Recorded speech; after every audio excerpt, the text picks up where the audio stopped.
서울 강남의 노른자위 땅 타이탄그룹의 60층 본사 빌딩은 거대한 검은 비석처럼 솟아 있었다. 사람들은 그곳을 성공의 상징이라 불렀지만 강민호에게는 그저 거대한 묘비처럼 보였다. 숫자는 거짓말을 하지 않는다.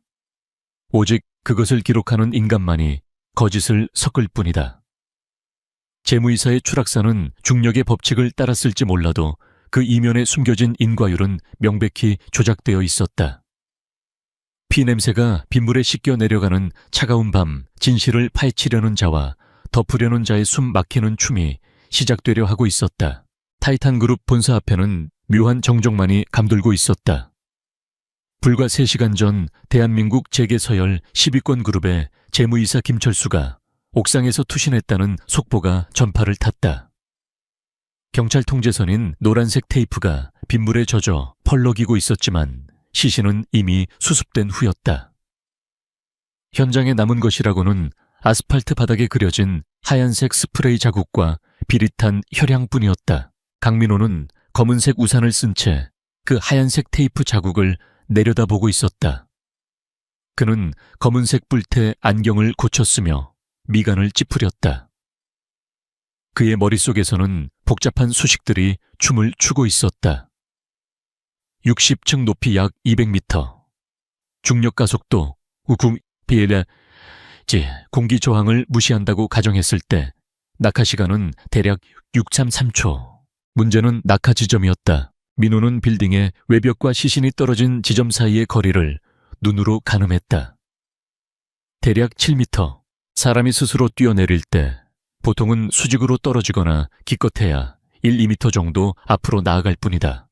7m라는 수평 거리를 확보하려면 올림픽 멀리뛰기 선수 수준의 도약력이 필요하거나 누군가가 뒤에서 아주 강한 힘으로 밀어버려야만 했다. 이건 자살이 아니다. 타살이다. 그것도 아주 물리하게 무지한 놈이 저지른 짓이다. 민호는 입꼬리를 비틀어 웃었다. 그는 대한민국 최고의 회계법인인 아르케 소속의 수석 감사인이었다. 사람들은 그를 저승사자라고 불렀다. 그가 감사하러 들어가는 기업마다 줄초상이 나거나 횡령 사실이 발각되어 경영진이 줄줄이 감옥에 갔기 때문이었다. 하지만 민호는 자신을 그저 청소부라고 생각했다. 숫자에 묻은 때를 닦아내는 청소부. 그는 주머니에서 스마트폰을 꺼내 현장 사진을 몇 장 찍었다. 플래시가 터지는 순간 빗줄기 사이로 또각또각하는 구두 소리가 들려왔다. 아주 규칙적이고 절제된 리듬이었다. 민호는 본능적으로 고개를 돌렸다. 검은색 정장 위에 베이지색 트렌치코트를 걸친 여자가 그에게 다가오고 있었다. 빗물에 젖지 않도록 투명한 우산을 쓰고 있는 그녀의 얼굴은 지나치게 창백했지만 입술만은 핏빛처럼 붉었다. 이지원. 타이탄그룹 박태산 회장의 비서실장이자 그룹 내에서 회장의 그림자라고 불리는 여자였다. 강 감사님, 여기서 뭐 하십니까? 지원의 목소리는 차가운 빗줄기보다 더 서늘했다. 그녀는 민호의 바로 앞 정확히 사회적 거리를 유지하는 지점에 멈춰 섰다. 민호는 어깨를 으쓱했다. 고인의 명복을 빌기에는 날씨가 너무 굳어서 말입니다. 대신 고인이 남긴 마지막 궤적을 계산하고 있었죠. 이 비서님 혹시 김 이사님이 생전에 육상선수 출신이었나요? 아니면 헐크 같은 괴력을 가진 누군가와 원한 관계였거나. 지원의 눈매가 가늘어졌다. 그녀는 민호의 농담을 전혀 즐거워하지 않는 눈치였다. 농담이 지나치시군요. 경찰 조사가 자살로 종결될 예정입니다. 유서도 발견되었고요. 외부 감사인으로서의 권한은 회계 장부에만 한정되어 있다는 걸 잊으신 건 아니겠죠? 유서라. 요즘은 챗 GPT도 유서를 써주는 세상이라서요. 민호가 한 발 다가가자 지원은 물러서지 않고 그를 똑바로 올려다보았다. 그녀의 눈동자 깊은 곳에는 읽을 수 없는 감정이 소용돌이치고 있었다. 민호는 그 눈빛이 마음에 들었다. 숨기는 게 많은 사람의 눈이었다. 감사인에게 숨기는 게 많은 사람은 훌륭한 먹잇감이었다. 저는 제 일을 할 뿐입니다, 이 비서님. 숫자가 맞지 않으면 맞을 때까지 파헤치는 게 제 직업병이라서. 김 이사님이 관리하던 비자금 계좌, 아니 특수활동비 계좌 말입니다. 오늘 밤 안으로 제가 좀 봐야겠습니다. 지금 협박하시는 건가요? 협박이란요. 협조 요청이죠. 만약 거절하시면 내일 아침 조간신문에 타이탄그룹의 재무이사가 회계 조작 압박을 이기지 못하고 투신했다는 기사가 대문짝만하게 실리도록 제보할 수도 있습니다. 물론 익명으로요. 지원은 잠시 침묵했다. 빗방울이 그녀의 우산을 때리는 소리만이 두 사람 사이에 정적을 채웠다. 그녀는 천천히 한숨을 내쉬더니 주머니에서 보안카드를 꺼냈다. 회장님께서는 오늘 밤 펜트하우스에서 파티 중이십니다. 소란 피우지 마세요. 45층 재무이사 집무실입니다. 서버실 접근 권한은 없습니다. 오파티라. 직원이 죽었는데 파티를 여는 회장님이라. 역시 클래스가 다르시군요. 민호는 비꼬듯 말하며 지원의 손에서 카드를 낚아채듯 가져갔다. 손가락 끝이 스칠 때 민호는 미세하게 그녀의 손이 떨리고 있다는 것을 느꼈다. 공포인가 분노인가 아니면 추위 때문인가. 엘리베이터는 VIP 전용을 쓰세요. 일반 직원들과 마주치면 곤란할 테니까요. 지원은 그 말을 남기고 뒤도 돌아보지 않고 건물 안으로 사라졌다. 민호는 그녀의 뒷모습을 바라보며 묘한 위화감을 느꼈다. 그녀의 걸음걸이는 하이힐을 신은 비서의 것이라기보다는 훈련받은 군인의 그것처럼 무게중심이 완벽하게 잡혀 있었다. 재미있군. 민호는 중얼거리며 로비로 향했다. 회전문이 돌아가며 그를 거대한 타이탄의 뱃속으로 집어삼켰다. 로비는 대리석으로 치장되어 눈이 부실 정도로 화려했다. 하지만 민호의 눈에는 그 화려함 뒤에 숨겨진 그림자가 보였다. 곳곳에 배치된 보안 요원들의 수가 평소보다 2배는 많았다. 그들의 허리춤은 불룩했다. 테이저건 따위가 아니었다. 저건 실탄이 장전된 권총의 실루엣이었다. 회계법인 생활 10년차 민호의 초기 경고음을 울려대고 있었다. 오늘은 단순한 야근으로 끝나지 않을 것이다. 그는 넥타이를 조금 느슨하게 풀고 가죽 가방의 끈을 단단히 쥐었다. 가방 안에는 고성능 노트북과 그가 직접 개조한 몇 가지 장난감들이 들어있었다. 엘리베이터가 45층을 향해 초고속으로 올라갔다. 귀가 먹먹해지는 느낌과 함께 층수 표시기가 빠르게 바뀌었다. 딩동. 경쾌한 알림음과 함께 문이 열렸다. 45층은 정막 강산이었다. 직원들은 모두 퇴근했거나 강제로 퇴근당한 듯 했다. 사무실의 불은 모두 꺼져 있었고 비상유도 등의 초록색 불빛만이 긴 복도를 으스스하게 비추고 있었다. 민호는 스마트폰에 플래시를 켜고 김철수 이사의 집무실을 찾았다. 명패에는 김철수라는 이름 3글자가 선명했지만 주인을 잃은 방은 이미 죽은 공간이나 다름없었다. 민호는 능숙하게 도어락 해킹 툴을 연결했다. 몇 초간의 깜빡임 후 삐빅 소리와 함께 잠금이 해제되었다. 방 안으로 들어선 민호는 코를 킁킁거렸다. 표백제 냄새. 누군가가 서둘러 청소를 한 흔적이었다. 책상은 지나치게 깔끔하게 정돈되어 있었고 컴퓨터 본체는 뜯겨나간 흔적 없이 그대로였다. 너무 쉬운데 민호는 의자에 앉아 컴퓨터를 부팅시켰다.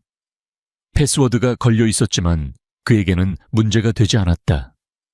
그는 USB 포트에 자신의 툴을 꽂고 부팅 시퀀스를 우회했다.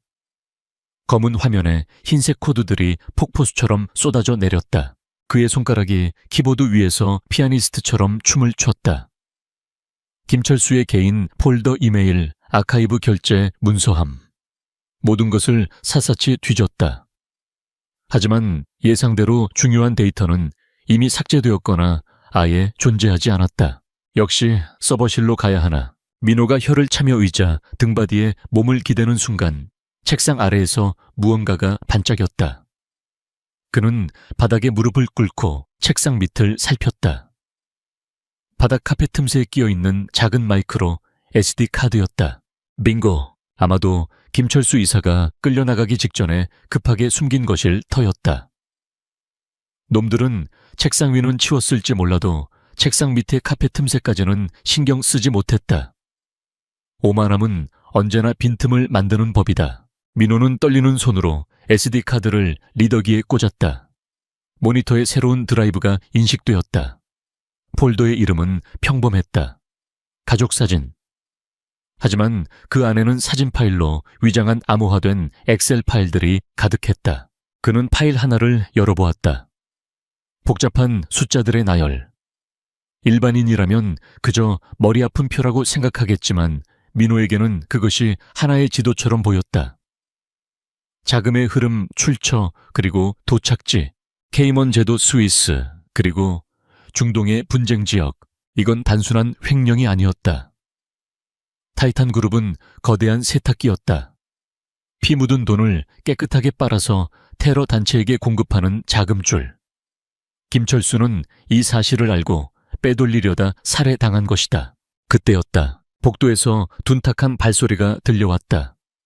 한두 명이 아니었다. 군화굽이 대리석 바닥을 찍어 누르는 소리. 그리고 무정위에서 들려오는 치직거리는 잡음. 45층 클리어. 46층으로 이동한다. 쥐새끼 한 마리도 놓치지 마라. 회장님의 명령이다. 민호는 숨을 멈췄다. 청소부들이었다. 시체를 치우는 청소부가 아니라 살아있는 목격자를 치우는 청소부들. 그는 재빨리 노트북을 챙겨 가방에 넣고 창가로 다가갔다. 45층, 뛰어내릴 수는 없었다. 그는 주위를 둘러보았다. 무기가 될 만한 것은 묵직한 황동문진 하나와 날카로운 편지 뜯는 칼뿐이었다. 젠장 회계사 인생 최대의 위기군. 그는 문진을 손에 쥐고 문 뒤에 몸을 숨겼다. 손잡이가 천천히 돌아갔다.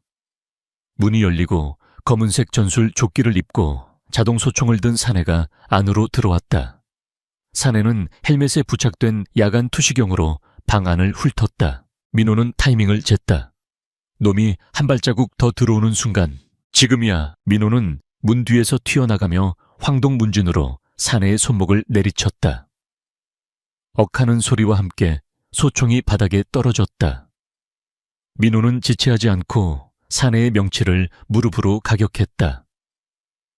사내가 고통에 몸을 웅크리자 민호는 그대로 사내의 목덜미를 잡아 책상 모서리에 처박았다.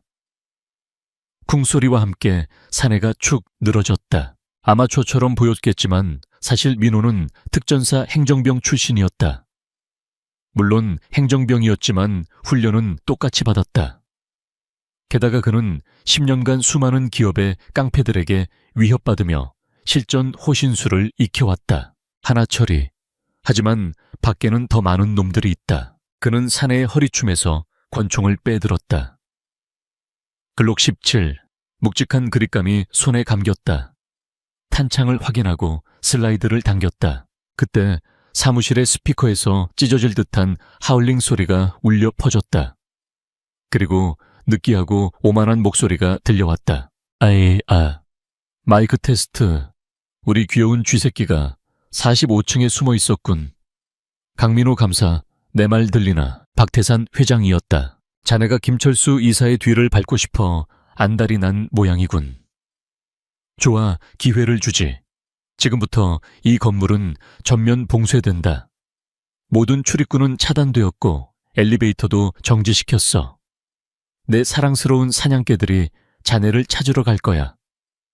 숨바꼭질을 시작해볼까? 방송이 끝나자마자 건물의 조명이 모두 꺼졌다. 완전한 어둠. 비상등마저 꺼버린 것이다. 민호는 어둠 속에서 이를 갈았다. 미친 사이코패스 새끼. 그는 창밖을 내다보았다.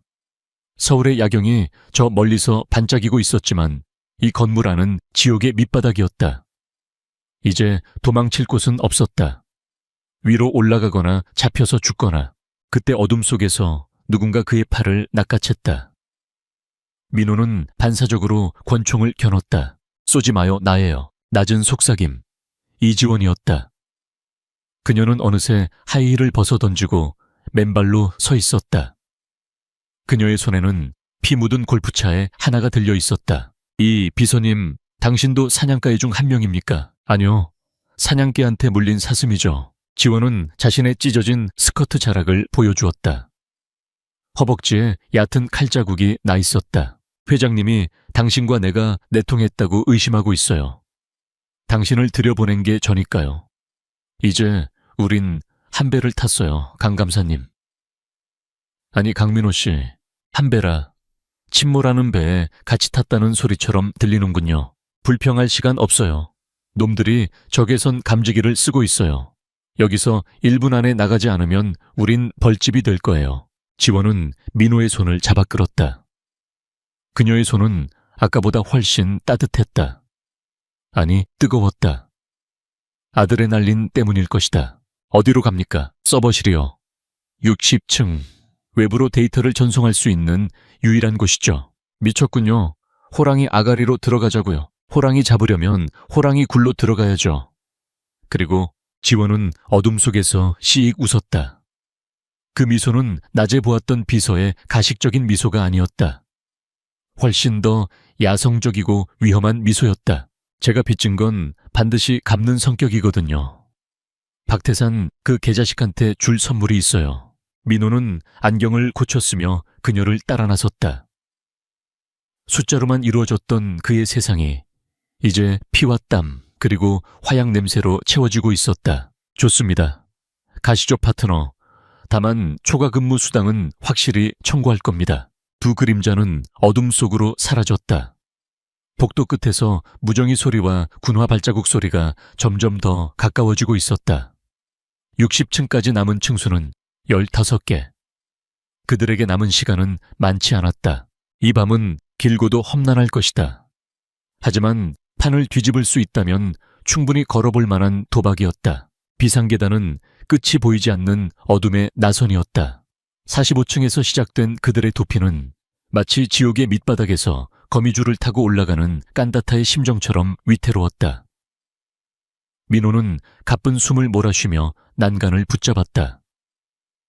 평소 운동이라곤 손가락 운동과 숨쉬기 운동밖에 하지 않았던 그에게 초고층 빌딩의 계단을 오르는 일은 고문이나 다름없었다. 저기, 이 비서님, 아니 지원씨, 우리 잠깐만.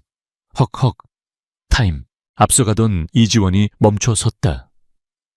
그녀는 어둠 속에서도 고양이처럼 소리 없이 움직였다. 그녀가 뒤를 돌아보며 검지손가락을 입술에 가져다 댔다. 수즈위스, 소리가 너무 커요. 폐가 터질 것 같아도 참아요. 놈들이 청각 증폭 장비를 쓰고 있을 수도 있어요. 아니, 회계사한테 특전사 체력을 요구하시면 곤란하죠. 그리고 놈들은 엘리베이터를 타고 이동할 텐데 우리가 속도로 이길 리가. 그래서 우리가 48층으로 가는 거예요. 거기엔 중간 서버실이 있죠. 금융보안팀 전용. 민호는 안경을 추어올리며 놀란 눈으로 그녀를 쳐다봤다. 그걸 어떻게 알았습니까? 거긴 일반 직원들은 존재조차 모르는 곳인데 보안 등급도 임원급 이상이어야. 제가 비서실장이잖아요. 회장님 커피 심부름만 하는 줄 알았어요. 지원은 차갑게 대꾸하며 48층 방화문을 조심스럽게 열었다. 끼익하는 미세한 금소금이 비명처럼 들렸다. 복도는 텅 비어 있었지만 공기 중에는 팽팽한 긴장감이 감돌고 있었다. 48층은 다른 층과는 구조가 달랐다. 복도가 좁고 벽면이 방음제로 처리되어 있어 먹먹한 느낌을 주었다. 그들은 벽에 붙어 이동했다. 민호의 머릿속에는 이 건물의 설계도가 3D 홀로그램처럼 펼쳐져 있었다. 여기서 오른쪽으로 꺾으면 제2서버실. 하지만 보안이 철통일 텐데. 코너를 돌자 육중한 강철문이 나타났다. 도어락에는 붉은색 LED가 불길하게 깜빡이고 있었다. 민호는 가방에서 노트북을 꺼내 들었다. 시간이 좀 걸릴 겁니다. 군용 수준의 암호화가 걸려 있어서 30초. 네, 30초 안에 따요. 놈들이 오고 있어요. 지원의 말과 동시에 저 멀리 복도 끝에서 엘리베이터 문이 열리는 소리가 들렸다. 딩동. 평소라면 반가웠을 그 소리가 지금은 사형 선고처럼 들렸다. 뚜벅뚜벅. 군화 발소리가 복도를 울리기 시작했다. 젠장. 민호는 욕설을 내뱉으며 케이블을 도어락 포트에 꽂았다. 손가락이 보이지 않을 정도로 빠르게 움직였다. 브루트 포스 공격 무차별 대입은 시간이 너무 걸린다. 백도어를 찾아야 한다. 그는 타이탄 그룹의 보안 담당자가 게으른 놈이기를 기도했다. 제발 비밀번호를 초기 설정인 꿍꿍손으로 해두지는 않았겠지만 생일 아니야. 기념일 아니야. 20코. 지원이 골프채를 고쳐 잡으며 문 옆에 몸을 숨겼다. 그녀의 눈빛이 매섭게 변했다. 민호의 화면에 녹색 코드가 떴다. 관리자 계정 힌트 God. 미친놈들 지들이 신인 줄 아나 보네. 민호는 머니를 입력했다. Access denied. 다시 타이탄을 입력했다. Access denied. 식은땀이 콧등을 타고 흘러내렸다. 발소리가 점점 가까워지고 있었다. 코너만 돌면 바로 그들이 보일 것이다. 심초. 안 되면 비켜요. 부숴버릴 테니까. 잠깐만 신신이라. 박태산 이 자식의 자아도취라면. 민호는 떨리는 손으로 미를 입력했다. 삐리릭. 초록색 불이 들어오며 잠금이 해제되었다. 열렸습니다. 두 사람은 잽싸게 문 안으로 몸을 날렸다. 문이 닫히는 것과 동시에 복도 코너에서 전술 조명을 켠 용병들이 나타났다. 문틈으로 빗줄기가 휙 지나갔다. 서버실 안은 서늘했다. 수십 대의 서버렉에서 뿜어져 나오는 열기를 식히기 위해 에어컨이 풀가동되고 있었다. 웅궁거리는 쿨링팬 소리가 묘한 안도감을 주었다. 푸르스름한 LED 불빛만이 가득한 그곳은 마치 거대한 전자두뇌의 내부 같았다. 살았다. 민호가 바닥에 주저앉으려 하자 지원이 그의 멱살을 잡아일으켰다. 그리고 그를 가장 구석에 있는 서버렉 뒤로 밀어붙였다. 쾅 하는 소리와 함께 민호의 등이 차가운 금속에 부딪혔다. 뭐 하는 겁니까? 지원의 팔이 민호의 목 양옆을 짚었다. 일명 벽치기. 하지만 로맨틱한 분위기는 전혀 아니었다. 그녀의 눈은 살기로 번들거리고 있었다. 솔직하게 말해, 강민호. 당신 진짜 정체가 뭐야? 단순한 회계사가 도어락 해킹을 30초 만에 하고 특수부대원을 볼펜 하나로 제압해. 민호는 억울하다는 표정을 지으며 안경을 고쳤었다. 말했잖아요. 전 그냥 숫자를 사랑하는 선량한 시민이라고. 그리고 아까 그건 볼펜이 아니라 문진이었습니다. 재질이 황동이라 꽤 묵직하죠. 교진말. 당신 움직임 훈련받은 사람이야. 어디 소속이야? 국정원. 아니면 CI. 지원이 민호의 넥타이를 잡아당기며 으르렁거렸다. 두 사람의 얼굴이 닿을 듯 가까워졌다. 민호는 그녀의 눈동자 속에서 자신의 겁에 질린 척하는 얼굴을 보았다. 오해입니다. 전 대한민국 육군병장 만기 제대했습니다. 보직은 행정병이었지만 사격은 특급 전사였죠. 그리고 회계사 생활 10년이면 깡패들 피해서 도망다니는 건 기본 소양입니다. 장난칠 시간 없어. 지원은 무릎으로 민호의 급소를 위협하는 신용을 했다. 사실대로 말하지 않으면 여기서 당신을 기절시키고 나 혼자 갈 거야. 짐덩어리는 필요 없으니까. 민호는 한숨을 내쉬었다. 좋아요, 좋아. 반은 맞고 반은 틀려요. 회계사는 맞지만 그냥 회계사는 아닙니다. 블랙 밸런스, 블랙 밸런스. 들어봤습니까? 지원의 눈동자가 흔들렸다. 국제금융범죄를 추적하는 화이트 해커 그룹. 당신이 그 멤버라고. 멤버가 아니라 리더입니다. 낮에는 아르케 회계법인의 에이스, 밤에는 금융 마피아들의 저승사자. 뭐 그런 이중생활이죠. 당신처럼. 민호가 방역에 나섰다. 그쪽이야말로 그냥 비서는 아니잖아요. 아까 그 발차기, 그리고 총을 다루는 솜씨. 게다가 타이탄 그룹의 비밀 장부를 찾고 있었다. 산업 스파이, 아니면 지원은 잡고 있던 멱살을 천천히 놓았다. 그녀는 쓴웃음을 지으며 머리를 쓸어 넘겼다. 산업 스파이는 무슨... 나는 대한민국 경찰청 특수수사과 소속 경위 이지원이다. 타이탄 그룹의 불법 자금 세탁 및 로비 혐의를 잡기 위해 2년째 잠입 수사 중이었어. 민호는 휘파람을 불었다. 오, 경찰이셨군요. 어쩐지 정의감이 투철하시더라. 그럼 아까 그 골프차의 샷은 공무집행의 일환입니까? 비고지 마. 지금 내 신분이 노출돼서 작전은 실패했어. 하지만 증거만 확보하면 박태산을 법정에 세울 수 있어. 두 사람 사이에 묘한 동질감이 싹 텄다. 서로의 정체를 확인한 순간 경계심은 신뢰로 바뀌었다. 저게 적은 동지라고 했던가. 좋습니다, 이 경위님. 그럼 업무 분담을 하죠. 저는 이 서버에서 데이터를 뽑아낼 테니 경위님은 망을 봐주세요. 박태산이 이 건물을 봉쇄한 진짜 이유를 찾아야 합니다. 민호는 서버 렉의 콘솔을 열고 노트북을 연결했다. 지원은 골프채를 단단히 쥐고 문 쪽을 경계했다. 타닥타닥타닥.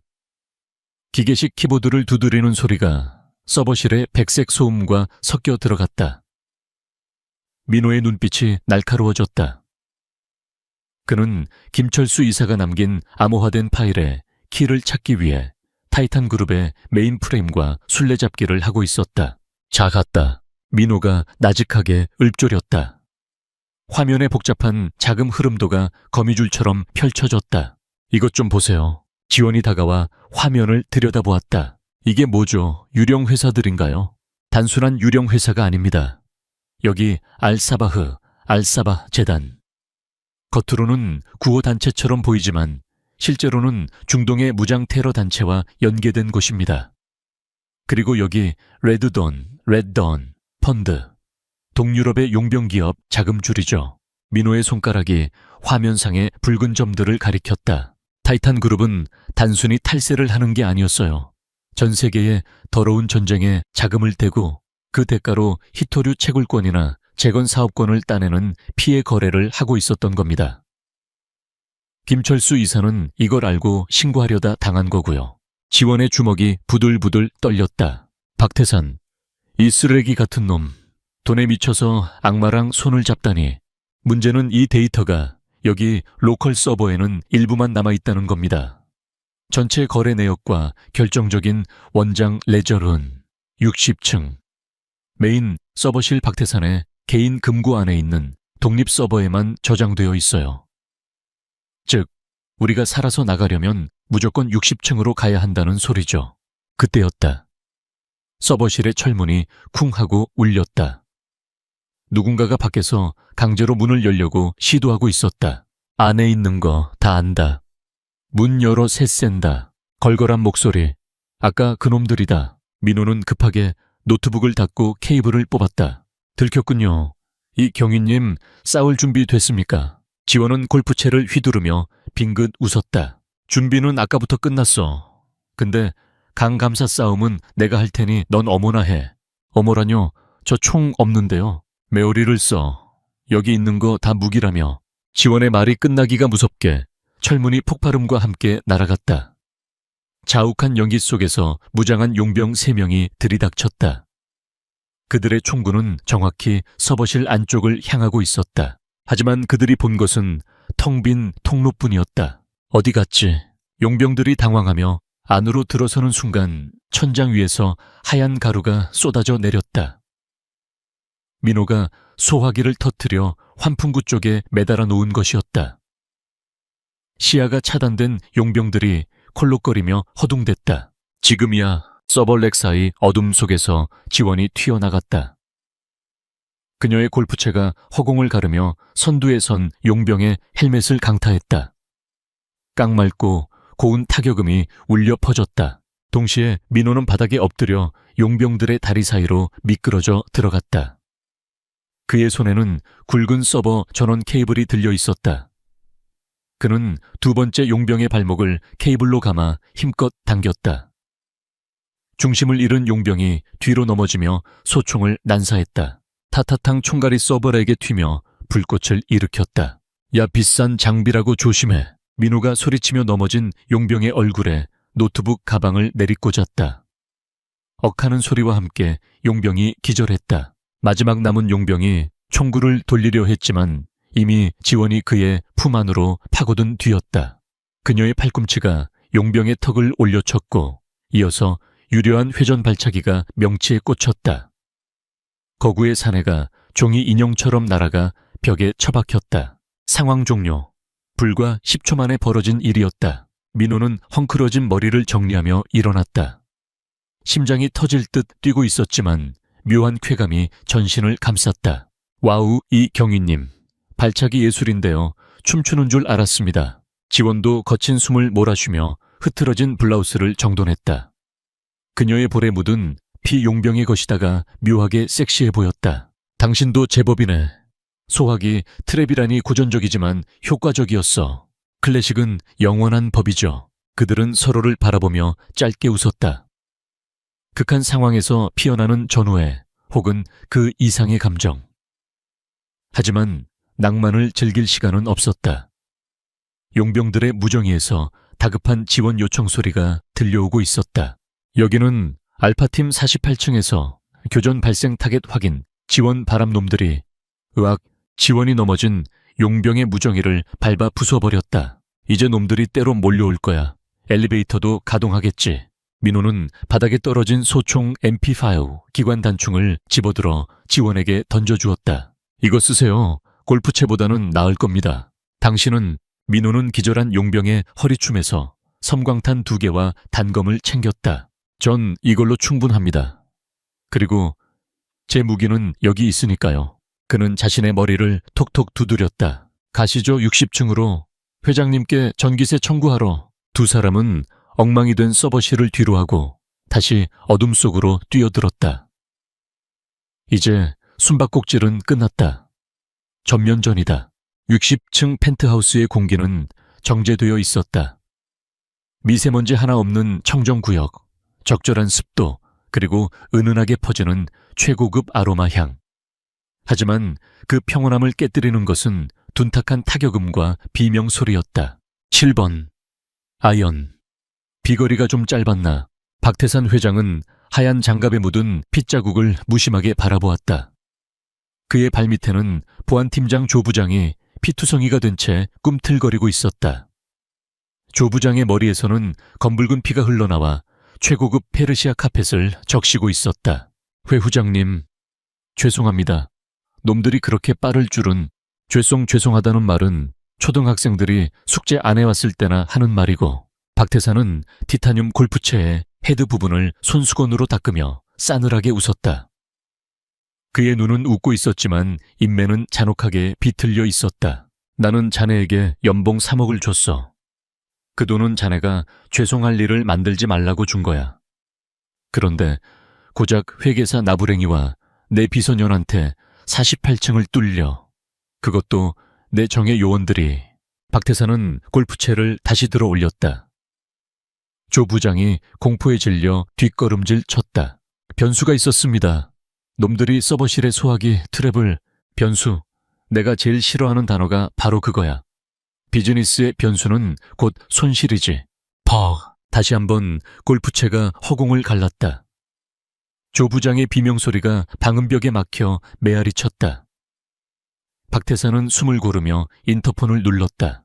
모한실, 지금 즉시 나이트 헌트를 발동해. 회장님, 나이트 헌트를 발동하면 건물 전체가 폐쇄됩니다. 소방 시스템을 제외한 모든 전력이 차단되고. 내 말 안 들려? 쥐새끼 2마리가 내 침실 밑까지 기어 올라왔다고. 놈들이 내 장부를 들고 나가면 우린 다 죽어. 당장 셔터 내려. CCTV 다 끄고. 이제부터는 사냥 시간이야. 외부의 눈은 필요 없어. 알겠습니다. 나이트 헌트 발동합니다. 박태산은 와인잔을 들어 올렸다. 붉은 액체가 그의 목을 타고 넘어갔다. 어디 한번 발버둥 쳐봐. 내 빌딩은 살아서는 못 나가는 개미지옥이니까. 내띠도서. 구궁. 거대한 진동과 함께 건물 전체가 울렸다. 비상계단을 오르던 민호와 지원은 균형을 잃고 휘청거렸다. 뭐야, 지진인가? 민호가 난간을 붙잡으며 소리쳤다. 지원의 표정이 딱딱하게 굳었다. 아니요, 방화 셔터예요. 놈들이 구역을 봉쇄하고 있어요. 두 사람이 고개를 들어 위를 쳐다보았다. 50층으로 향하는 계단참 위쪽에서 두꺼운 강철 셔터가 굉음을 내며 내려오고 있었다. 안 돼, 저거 다치면 갇혀요. 지원이 소리치며 계단을 뛰어 올라갔다. 민호도 죽을 힘을 다해 그녀의 뒤를 따랐다. 셔터와 바닥 사이의 틈이 점점 좁아지고 있었다. 1m 50cm 30cm. 젠장. 지원이 슬라이딩을 하며 몸을 날렸다. 그녀의 몸이 셔터 아래를 아슬아슬하게 통과했다. 민호 역시 가방을 앞으로 던지고 몸을 비틀어 굴렀다. 꽝! 민호의 발뒤꿈치를 스치듯 셔터가 바닥에 꽂혔다. 먼지가 피어올랐다. 민호는 바닥에 누운 채 거친 숨을 몰아쉬었다. 심장이 터질 것 같았다. 내 발목 잘릴 뻔했네. 엄살 피우지 말고 일어나요. 여긴 50층 로비예요. 개방된 공간이라 위험해요. 지원이 민호를 일으켜 세웠다. 50층은 임원 접견실과 대회의실이 있는 층이었다. 고급스러운 인테리어와 유리 벽들이 즐비했지만 지금은 그 투명함이 독이 되었다. 숨을 곳이 마땅치 않았다. 윙!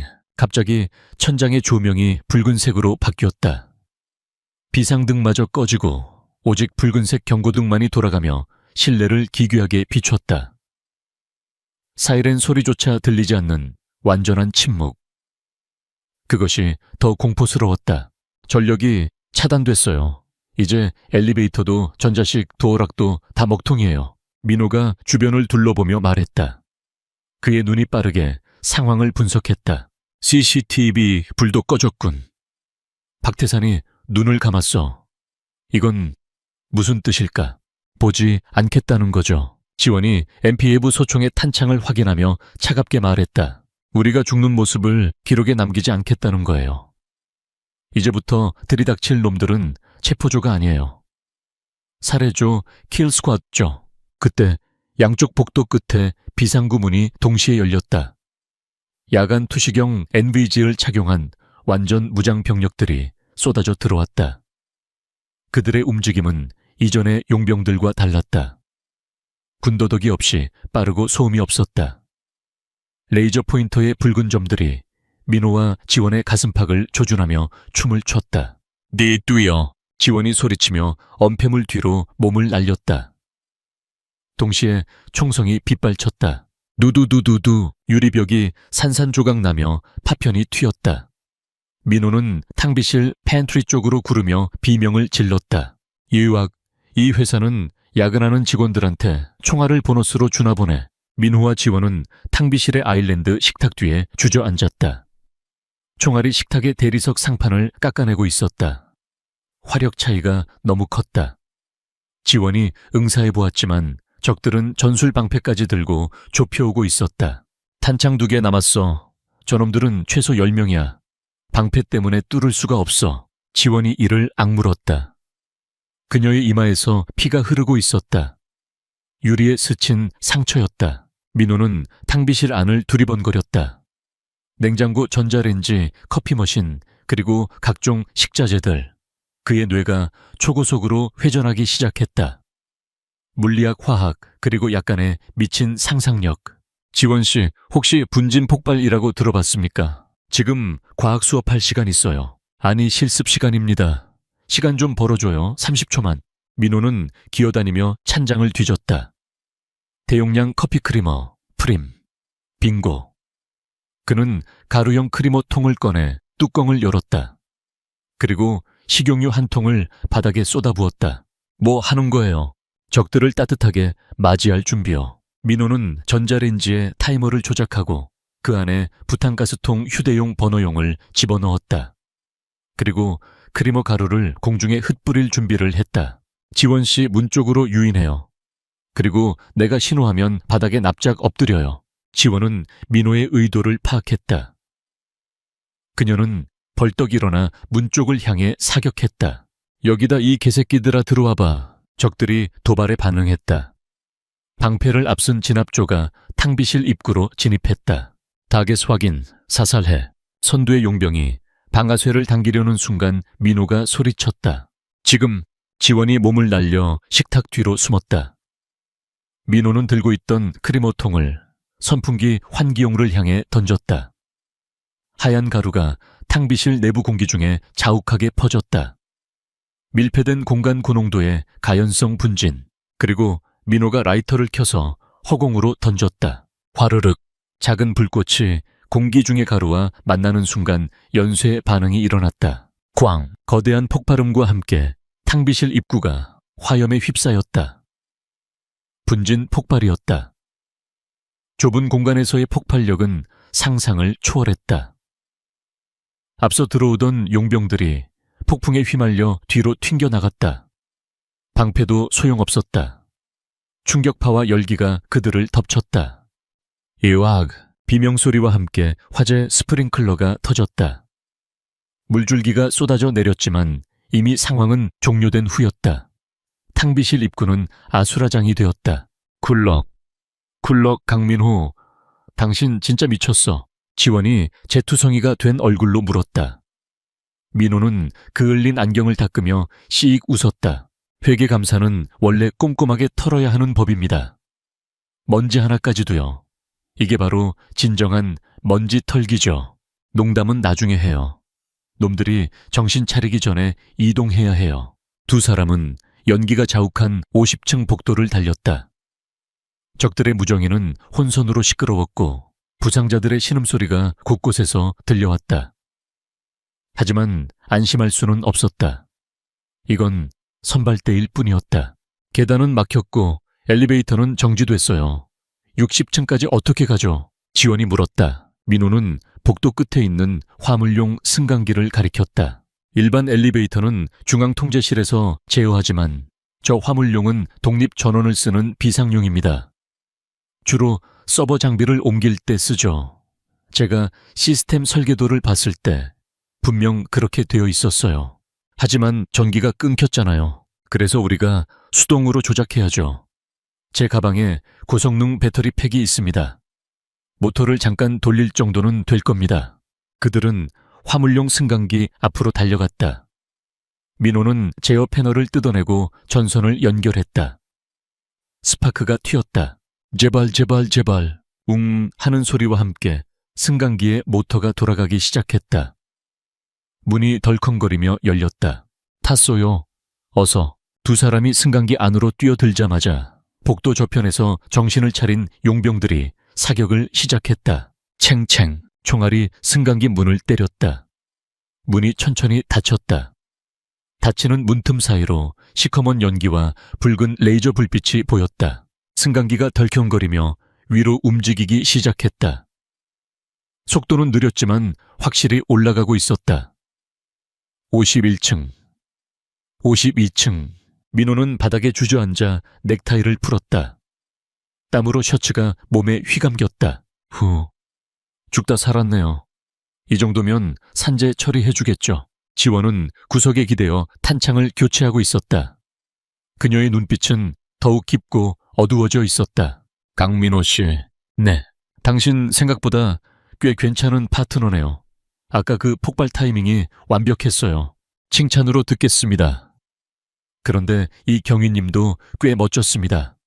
아까 저를 밀쳐내지 않았으면 전 지금쯤 벌집이 되어 있었겠죠. 좁고 어두운 승강기, 안붉은 비상등 아래서 두 사람의 시선이 얽혔다. 극한의 상황이 주는 묘한 긴장감과 안도감이 섞여 있었다. 지원은 무심코 민호의 손등에 난 상처를 보았다. 유리 파편에 긁힌 자국이었다. 그녀는 자신의 스카프를 풀어 민호의 손을 감싸주었다. 치료비예요. 나중에 청구하지 마요. 민호는 그녀의 손길이 닿는 순간 심장이 묘하게 뛰는 것을 느꼈다. 이것은 폭발의 후유증인가? 아니면 다른 무엇인가? 이거 꽤 비싼 스카프 같은데 에르메스인가요? 짝퉁이에요. 경찰 월급으로 진품을 어떻게 사요? 지원이 피식 웃었다. 그 웃음은 아까보다 훨씬 자연스럽고 인간적이었다. 하지만 그들의 짧은 휴식은 오래가지 못했다. 55층을 지날 때쯤 승강기가 갑자기 끼익하는 소리를 내며 멈췄다. 뭐야, 배터리 다 됐어요. 아니요, 아직 30% 남았는데. 민호가 패널을 확인하려는 순간 천장에서 쿵쿵하는 소리가 들려왔다. 누군가가 승강기 위로 뛰어내린 것이다. 손님들이 오셨군. 그것도 아주 무례한 손님들이. 지원이 총구를 천장으로 향했다. 준비해요, 강민호. 이번엔 진짜 배기들이야. 천장의 비상탈출구 해치가 서서히 열리기 시작했다. 틈새로 용접용 토치에 푸른 불꽃이 보였다. 놈들은 문을 따고 들어올 작정이었다. 민호는 승강기 내부를 둘러보았다. 갇혔다. 공중에 매달린 강철 상자 안. 위에서는 적들이 뚫고 들어오려 하고 아래는 까마득한 추락이었다. 지원 씨, 우리에게 남은 옵션이 뭐가 있죠? 싸우거나 죽거나 아니면. 지원이 천장을 향해 방아쇠를 당기며 소리쳤다. 미친 척하고 더 위로 올라가거나. 민호는 패널에 전선을 꼬아 오버클럭을 시도했다. 모터가 비명을 질렀다. 승강기가 급발진하듯 위로 솟구쳤다. 천장에 매달려 있던 적들이 중심을 잃고 구르는 소리가 들렸다. 가자 60층까지 논스톱으로. 전쟁은 아직 끝나지 않았다. 이제 겨우 절반을 넘어섰을 뿐이었다. 화물용 승강기는 비명을 지르고 있었다. 과부하가 걸린 모터 타는 냄새가 진동했고 천장 위에서는 용접용 토치가 강철판을 뚫고 들어와 불똥을 비처럼 쏟아부었다. 강민호 씨, 더 이상은 무리예요. 여기서 내려야 해요. 지원이 소리치며 승강기의 비상정지 버튼을 눌렀다. 쿵 하는 충격과 함께 승강기가 56층과 57층 사이 어딘가에서 멈춰섰다. 관성 때문에 두 사람의 몸이 바닥으로 곤두박질 쳤다. 내 허리. 산재 처리가 아니라 생명보험을 청구해야겠군요. 민호가 신음하며 일어났다. 천장의 해치가 거의 다 뚫려가고 있었다. 놈들의 군화발이 보이기 시작했다. 문 열어요 강제로. 두 사람은 승강기 문 틈새에 손을 집어넣고 젖먹던 힘까지 짜내어 당겼다. 끼기익. 문이 억지로 벌어지며 56층의 바닥이 드러났다. 다행히 바닥면이 허리 높이 정도에 걸쳐 있었다. 매얹어 가요. 지원이 민호의 엉덩이를 받쳐 올려주었다. 민호는 엉금엉금 기어서 56층 로비로 굴러떨어졌다. 곧이어 지원이 민호의 손을 잡고 날렵하게 올라왔다. 그들이 빠져나오자마자 뒤쪽 승강기 천장에서 쾅 하는 소리와 함께 무장병력이 뛰어내리는 소리가 들렸다. 드위어. 두 사람은 어둠 속으로 전력 질주했다. 56층은 임원 전용 라운지와 고급 레스토랑이 위치한 곳이었다. 대리석 바닥 고급 샹들리에, 그리고 벽면을 가득 채운 예술 작품들. 하지만 지금 그곳은 살인게임의 무대일 뿐이었다. 주방 쪽으로 가요. 거긴 미로처럼 복잡해서 숨기 좋아요. 민호가 앞장섰다. 그는 대학 시절 아르바이트로 호텔 주방에서 접시를 닦아본 경험이 있었다. 주방 구조는 어디나 비슷하다. 스테인리스 스틸의 차가운 미로. 그들이 레스토랑 홀을 가로지를 때였다. 슉. 무언가 바람을 가르는 소리가 났다. 총소리가 아니었다. 더 은밀하고 치명적인 소리. 위험해. 지원이 민호의 앞을 막아서며 그를 옆으로 밀쳤다. 파워. 둔탁한 소리와 함께 지원의 몸이 휘청거렸다. 그녀의 왼쪽 어깨에 은색 단검이 깊숙이 박혀 있었다. 지원 씨, 민호가 경악하며 소리쳤다. 지원은 고통에 찬 신음을 흘리며 주저앉았다. 어둠 속에서 검은 그림자가 천천히 걸어 나왔다. 총을 들지 않은 남자, 양손에 날카로운 단검을 쥐고 있는 코드네임 칼잡이였다. 총근 너무 시끄러워서 말이야. 회장님이 조용히 처리하라고 하셨거든. 남자가 비릿하게 웃으며 또 다른 단검을 꺼내 들었다. 지원은 어깨의 고통 때문에 팔을 들어 올리지 못했다. 그녀가 떨어뜨린 MP-25 소총은 너무 멀리 있었다. 강민호, 도망쳐. 이놈은 프로야. 지원이 거친 숨을 몰아쉬며 말했다. 하지만 민호는 도망치지 않았다. 그의 눈동자가 분노로 차갑게 가라앉았다. 그는 지원을 보호하듯 그녀 앞에 섰다. 도망 계산이 안 맞는군. 여기서 내가 도망치면 당신은 죽고 나도 곧 죽어. 생존 확률 0%는 하지만 싸우면 0.71%라도 생기지. 회계사 주제에 뭘 할 수 있는데 펜이라도 던질 셈이냐. 암살자가 비웃으며 달려들었다. 거리는 불과 5m. 민호는 주변을 훑었다. 그의 눈에 들어온 것은 서빙용 카트 위에 놓인 최고급 콘약병과 휴대용 가스 토침키가 토치크림 브릴레용이었다. 계산 끝. 민호는 콘약병을 암살자의 얼굴을 향해 힘껏 던졌다. 받아라 30년 산의 맛을. 암살자는 가소롭다는 듯 단검으로 날아오는 술병을 쳐냈다. 쨍그랑 병이 깨지면서 독한 알코올이 사방으로 그리고 암살자의 얼굴과 옷 위로 튀었다. 이따위 걸로. 암살자가 말을 마치기도 전에 민호는 이미 가스토치에 불을 켜서 슬라이딩하고 있었다. 불맛도 좀 봐야지. 민호가 토치의 푸른 불꽃을 바닥에 흥건한 알코올에 갖다 댔다. 화르륵 순식간에 불길이 솟구치며 암살자의 몸에 옮겨 붙었다. 알코올 도수 40도의 콘약은 훌륭한 인화물질이었다. 에와그. 암살자가 얼굴을 감싸쥐며 비명을 질렀다. 불이 붙은 옷을 끄기 위해 그가 바닥을 뒹구는 사이 민호는 주저없이 옆에 있던 무소에 프라이팬을 집어들었다. 그리고 있는 힘껏 놈의 뒤통수를 후려갈겼다. 강! 청아하고 맑은 종소리가 주방 전체에 울려 퍼졌다. 암살자가 축 늘어졌다. 테프론 코팅이라 뇌진탕도 부드럽게 걸릴 겁니다. 민호는 헐떡이며 프라이팬을 내려놓았다. 손이 부들부들 떨리고 있었다.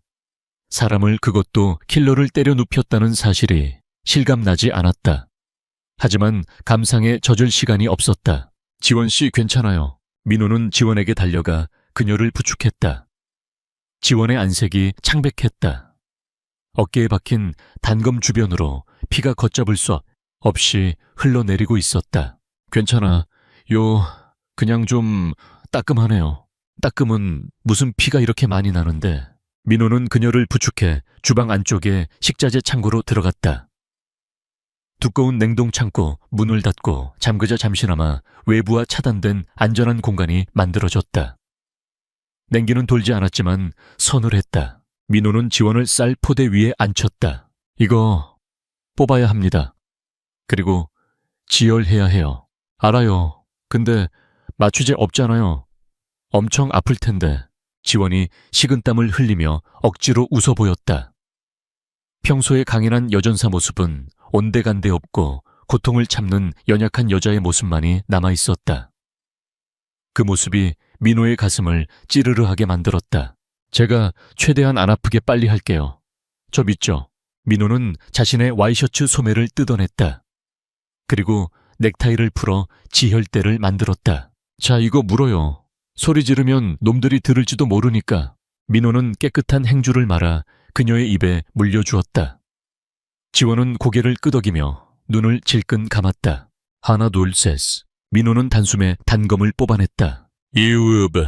지원의 몸이 활처럼 휘었다가 축 늘어졌다. 검붉은 피가 솟구쳤다.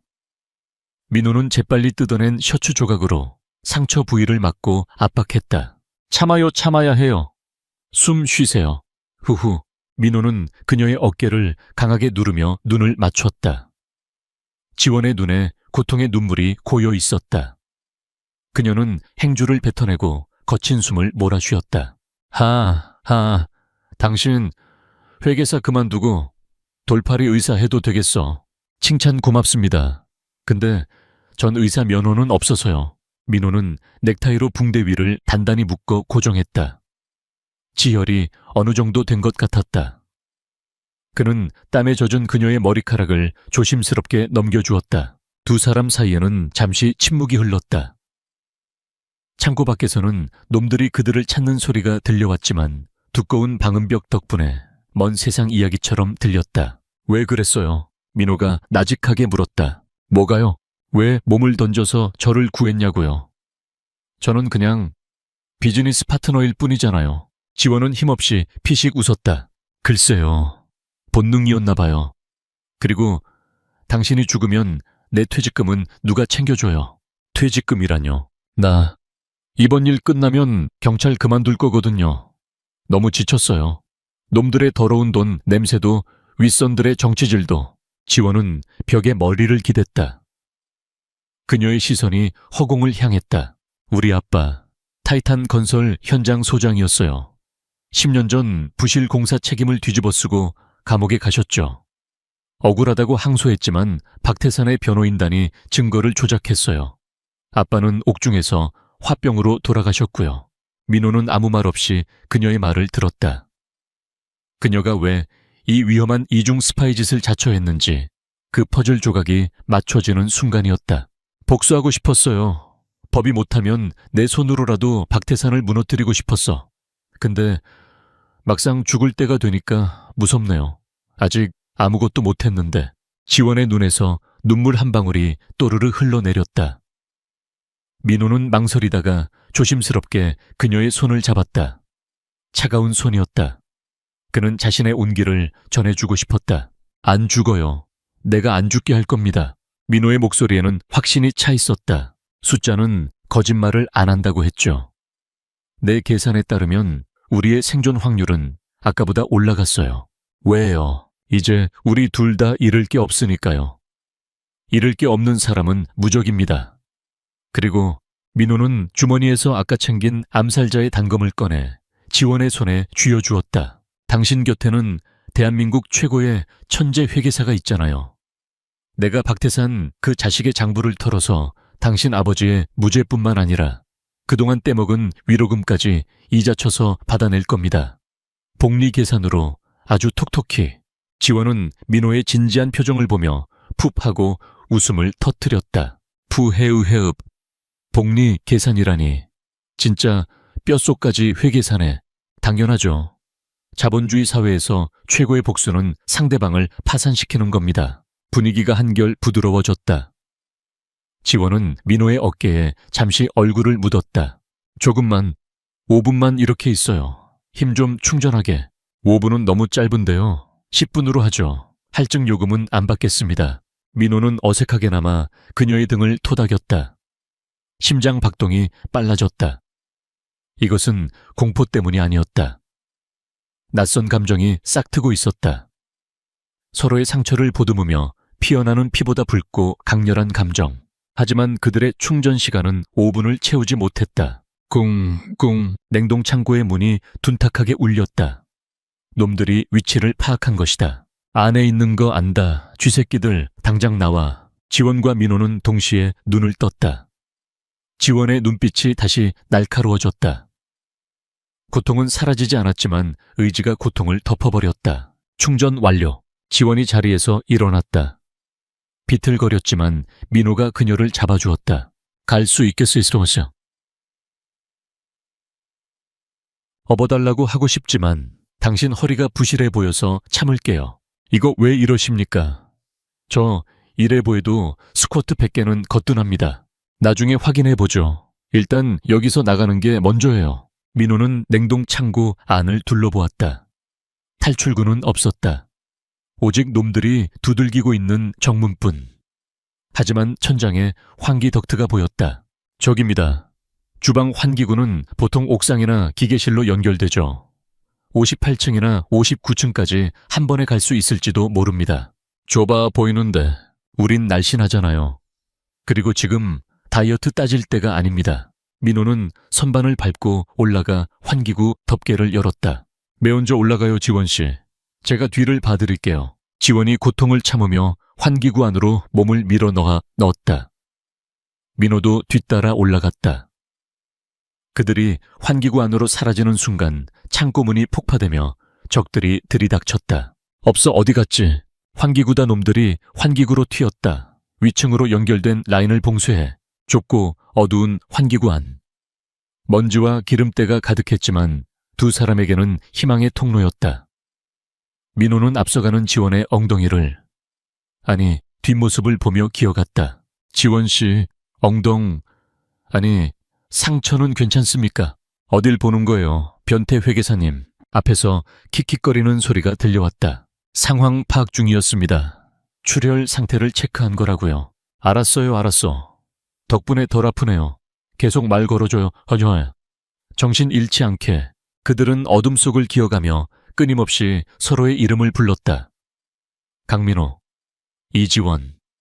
그 이름들은 이제 단순한 호칭이 아니라 서로를 이 세상에 붙들어매는 생명줄이 되었다.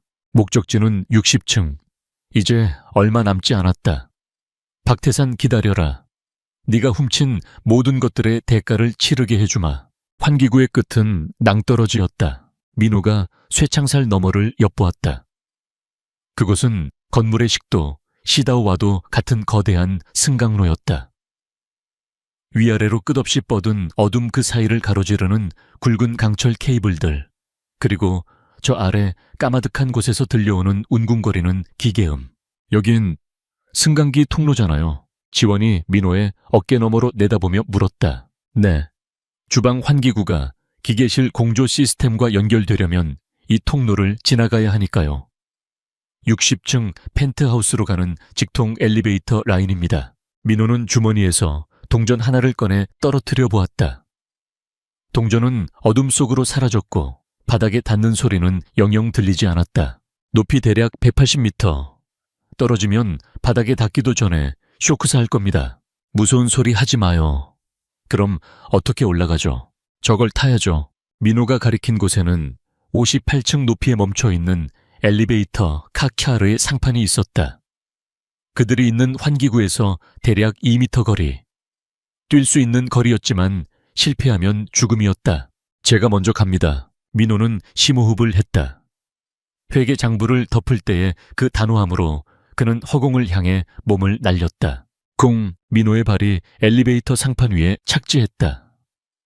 철판이 울렁거렸지만 다행히 미끄러지지는 않았다. 그는 환기구 쪽에 있는 지원을 향해 손을 뻗었다. 자, 뛰어요. 제가 잡을게요. 지원은 어깨의 통증을 참으며 이를 악물었다. 그녀는 도움닫기 없이 제자리에서 도약했다. 그녀의 몸이 허공을 가르고 민호의 품으로 날아들었다. 민호는 그녀를 와락 끌어안고 바닥으로 굴렀다. 유육! 지원의 상처가 눌리며 신음이 터져 나왔지만 두 사람은 안도감에 서로를 꽉 껴안았다. 나이스 캐치 파트너. 당신이 가벼워서 다행이네요. 야식 좀 줄이세요. 그들이 숨을 고르기도 전에 머리 위 60층 기계실 쪽에서 굉음이 들렸다. 위잉. 철컥. 멈춰있던 엘리베이터에 메인 와이어가 팽팽하게 당겨졌다. 얘요, 이거 왜 움직여? 민호가 당황하며 외쳤다. 동시에 60층의 승강기 문이 강제로 열리더니 검은색 레페를 탄 그림자 넷이 쏟아져 내려왔다. 타이탄 그룹의 최정예 사설 경호팀 일명 청소부들이었다. 타겟 확인. 엘리베이터 상부 사살하라. 누두두두두. 머리 위에서 총알이 비처럼 쏟아졌다. 민호와 지원은 엘리베이터 유지 보수용 박스 뒤로 몸을 숨겼다. 총알이 강철판을 때리며 불꽃이 튀었다. 미친 위에서 쏘면 답이 없잖아. 지원이 MP 해브를 들어 위쪽을 향해 난사했지만 적들은 빠르게 레페를 타고 내려오며 사각지대를 노리고 있었다. 그들은 마치 거미 인간들처럼 승강로 벽을 타고 내려오고 있었다. 설상가상으로 그들이 타고 있는 엘리베이터가 갑자기 아래로 급하강하기 시작했다. 구구구구궁. 아, 몸이 붕 뜨는 무중력 상태. 박태산이 기계실에서 엘리베이터를 추락시키고 있는 것이다. 강민호, 이거 멈춰요. 우리 다 죽어. 잠깐만요. 제어판이. 민호는 기어서 유지보수 패널로 다가갔다. 엘리베이터는 무서운 속도로 떨어지고 있었다. 50층, 40층. 숫자가 빠르게 바뀌고 있었다. 바람소리가 귀를 찢을 듯했다. 레페를 타고 내려오던 적들도 당황했는지 잠시 사격을 멈췄다. 그들도 추락하는 엘리베이터를 따라잡기엔 역부족이었다. 민호는 패널 뚜껑을 뜯어내고 노트북을 연결했다. 제발, 타이탄 OS. 젠장 구형 모델이잖아. 더 좋아. 그의 손가락이 미친 듯이 키보드를 두드렸다. 강제 제동 명령. 비상 브레이크. 수동 오버라이드. 엔터. 거대한 금속성 마찰음이鼓막을 찢었다. 엘리베이터의 비상 브레이크 휴가 가이드 레일을 꽉 물었다. 엄청난 스파크가 사방으로 튀었다. 엘리베이터가 요동치며 속도가 줄어들기 시작했다.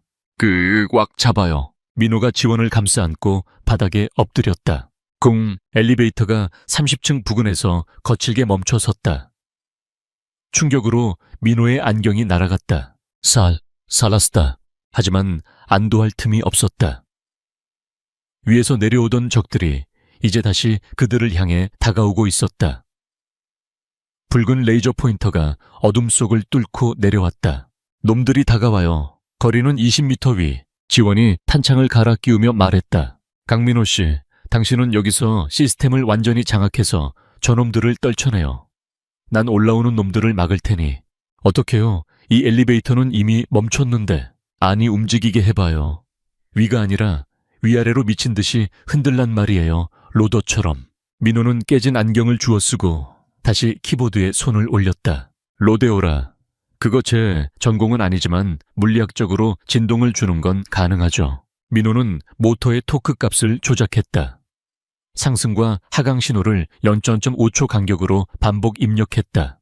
꿍꿍꿍. 엘리베이터가 미친 말처럼 날뛰기 시작했다. 와이어에 매달려 내려오던 용병들이 줄이 흔들리자 중심을 잃고 벽에 부딪혔다. 유악. 한 놈이 줄을 놓치고 바닥으로 추락했다. 그의 비명소리는 아주 짧았다. 조하, 효과가 있어. 더 세게. 지원이 소리치며 벽에 매달린 나머지 셋을 향해 정밀 사격을 가했다. 흔들리는 와이어 때문에 적들은 제대로 조준할 수 없었지만 지원은 엘리베이터 상판에 엎드려 안정적인 자세로 방가쇠를 당겼다. 당당. 두 번째 놈의 어깨에 총알이 박혔다. 놈이 비틀거리며 한 손으로 줄을 잡고 매달렸다. 그때 가장 선두에 있던 리더 격인 용병이 칼을 뽑아들고 엘리베이터 지붕 위로 뛰어내렸다. 착지와 동시에 그는 민호를 향해 달려들었다. 이 쥐새끼가. 민호는 노트북을 껴안고 뒤로 굴렀다. 용병의 칼날이 패널을 내리찍어 스파크가 튀었다. 지원씨. 지원은 다른 적들을 견제하느라 돌아볼 틈이 없었다. 민호는 혼자였다. 용병이 다시 칼을 휘둘렀다. 민호는 피할 곳이 없었다. 그는 옆에 있던 굵은 구리스 윤활유통을 집어들어 용병의 얼굴에 뿌렸다. 이악. 눈 내 눈. 끈적한 기름이 용병의 야간 투시경을 뒤덮었다. 앞이 보이지 않게 된 용병이 허우적거렸다. 민호는 그 틈을 놓치지 않았다. 그는 엘리베이터에 상부 해치 사람이 드나드는 구멍을 열었다. 지옥행 급행 열차입니다. 탑승하세요. 민호는 보이지 않아 허우적거리는 용병의 다리를 걸어 넘어뜨렸다. 용병은 중심을 잃고 열린 해치 구멍으로 빠졌다. 아그. 엘리베이터 내부로 떨어진 용병은 바닥에 부딪혀 기절했다. 휴. 하나 처리.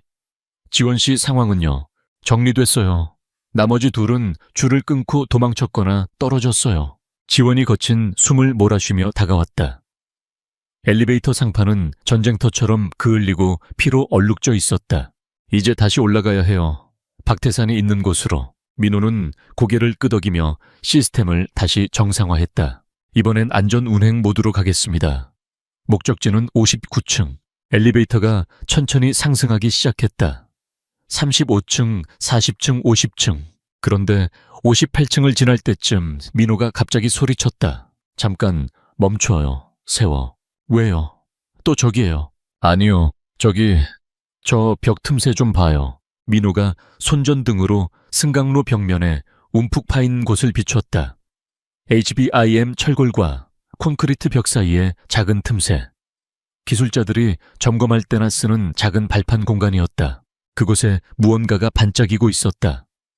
먼지와 거미줄 사이에 끼어있는 은색 물체. 저거 김철수 이사의 넥타이 핀 아닙니까? 뭐라고요? 민호는 엘리베이터를 미세 조정하여 그 높이에 딱 맞췄다. 그는 손을 뻗어 그 물체를 집어 올렸다. 그것은 단순한 넥타이 핀이 아니었다. 초소형 녹음기와 카메라가 내장된 스파이 가젯이었다. 끝부분에는 검붉은 피가 묻어 있었다. 김철수 이사는 옥상에서 떨어진 게 아니었어요.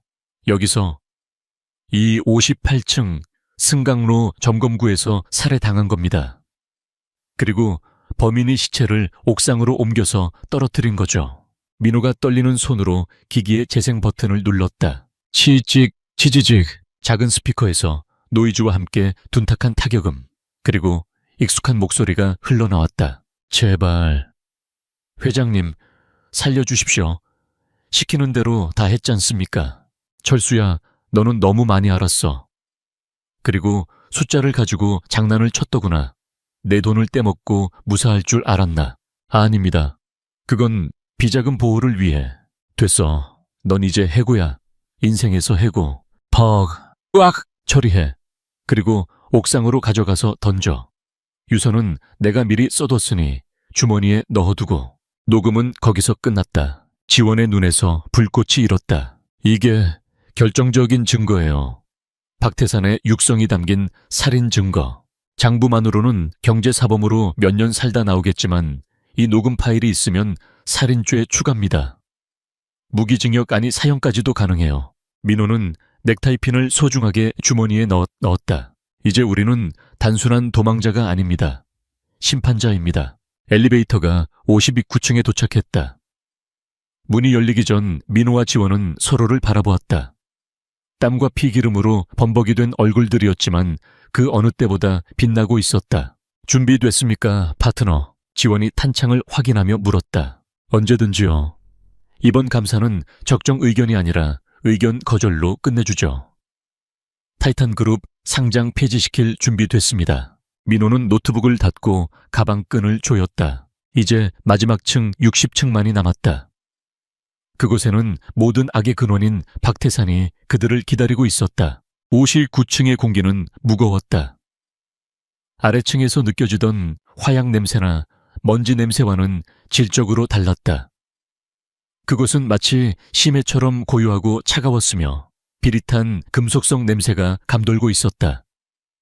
이곳은 공식적인 층별 안내대는 존재하지 않는 유령층이었다. 보안 시스템이 다르군요. 민호가 낮은 목소리로 속삭였다. 복대는 그 흔한 CCTV조차 없었다. 대신 바닥에는 최고급 카펫이 깔려 있었고 벽면에는 기괴한 추상화들이 걸려 있었다. 그림 속에 붉은 선들이 마치 핏줄처럼 꿈틀거리는 듯했다. 회장실 직속 VVIP 접견실이라고 부르는 곳이에요. 하지만 실제로 여기서 무슨 일이 일어나는지는 저도 그 어떤 비서도 알지 못했어요. 오직 박태상과 그의 사냥개들만 출입할 수 있었죠. 지원이 MP버브 소총을 겨누며 앞장섰다. 그녀의 어깨 붕대 위로 다시 붉은 피가 배어나오고 있었지만 그녀의 총구는 흔들림이 없었다. 복도 끝에는 거대한 쌍여다리 강철문이 있었다. 손잡이도 열쇠 구멍도 없었다.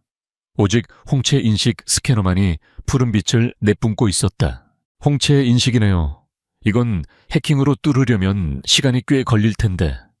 박태산의 누나를 파오지 않는 이상 민호가 난감한 표정을 지을 때 지원이 주머니에서 무언가를 꺼냈다. 작은 콘택트 렌즈 케이스였다. 박태산이 안과 검진을 받을 때 몰래 복제해둔 데이터로 만든 거예요. 언젠가 필요할 것 같아서. 이 경위님 준비성 하나는 정말 국보급이시군요. 지원이 렌즈를 스캐너에 갖다 대자 삐빅 소리와 함께 육중한 잠금 장치가 풀리는 소리가 났다. 구구궁. 문이 열리자 두 사람은 숨을 멈췄다. 그곳은 사무실이 아니었다. 도살장이었다. 방 전체가 회색 방음 스펀지로 뒤덮여 있었다. 창문 하나 없는 밀실. 방 한가운데에는 치과 진료 의자처럼 생긴 구속대가 놓여 있었고 그 주변에는 수술용 트레이가 있었다. 트레이 위에는 메스뼈톱 그리고 박태산이 애용하는 골프채들이 종류별로 진열되어 있었다. 바닥에는 지워지지 않은, 아니 일부러 지우지 않은 듯한 검붉은 얼룩들이 낭자했다. 미친. 민호의 입에서 욕설이 터져 나왔다. 그는 수많은 기업의 비리를 봐왔지만 이런 종류의 순수한 악에 맞는 처음이었다. 이건 돈 문제가 아니었다. 박태산은 타인의 고통을 즐기는 괴물이었다. 여기서 지원의 목소리가 떨렸다. 그녀는 구속대 옆에 떨어진 낡은 사원증 하나를 주워들었다. 피에 젖어 이름을 알아볼 수 없는 선. 없는 사마바로라죠. 민호는 반금벽으로 다가갔다. 주먹으로 벽을 쳐보았지만 소리는 먹혀 들어갔다. 아무리 비명을 질러도 밖에서는 들리지 않겠군요. 완벽한 지옥입니다. 그는 구속대 맞은편에 있는 대형 모니터와 서버 렉을 발견했다. 박태산은 자신의 취미 생활을 녹화해서 보관하고 있었던 것이다. 제역의 메인 서버와 연동된 백업 라인일 겁니다. 박태산은 자신의 범죄 기록을 트로피처럼 모아두는 성격이니까요. 민호가 키보드를 두드리기 시작했다. 화면에 폴더들이 떴다. 23년 1분기 교육, 배신자 처리, 장난감. 제목만 봐도 역겨움이 치밀어 올랐다. 데이터를 복사하겠습니다. 이것들만 있으면 박태산은 사회에서 영원히 매장입니다. 민호가 외장 하드를 연결하는 순간 지원이 다급하게 소리쳤다. 민호 씨 피해요. 슈. 방금벽의 틈새에서 하얀 연기가 뿜어져 나왔다. 최루가스 아니 수면가스였다. 함정이었다. 그들이 들어오는 순간부터 박태산은 지켜보고 있었던 것이다. 콜록 함정이다. 민호가 셔츠로 코와 입을 막았지만 가스는 순식간에 방 안을 가득 채웠다. 눈이 따갑고 머리가 몽롱해졌다. 동시에 닫혀 있던 문이 다시 열리며 방독면을 쓴 무장 귀환들이 들이닥쳤다. 이번에는 용병들이 아니었다. 박태산의 개인 경호실장인 독사와 그의 팀이었다. 그들은 소리 없이 움직이며 곤봉과 정의 충격기를 휘둘렀다. 데이테어, 챙겨요. 콜록, 지원이 흐릿해지는 시야 속에서 소총을 난사했다. 하지만 방독면을 쓴 적들은 연기 속에서 유령처럼 움직이며 총알을 피했다. 페어, 지원의 개머리판이 적의 헬멧을 강타했지만 곧이어 다른 적이 그녀의 부상당한 어깨를 곤봉으로 내리쳤다. 아, 지원이 비명을 지르며 쓰러졌다. 소총이 바닥에 떨어졌다. 민호는 데이터를 복사하던 노트북을 챙기려 했지만 독사가 어느새 그의 뒤에 와 있었다. 계산이 느리군 회계사 양반. 독사의 전기 충격기가 민호의 옆구리를 찔렀다. 지지직. 전신이 마비되는 고통과 함께 민호가 바닥에 나뒹굴었다. 안경이 벗겨지고 노트북 가방이 손에서 미끄러졌다. 확보해. 독사의 명령에 부하들이 달려들었다. 한 놈이 민호의 머리채를 잡아 일으켰다. 그때였다.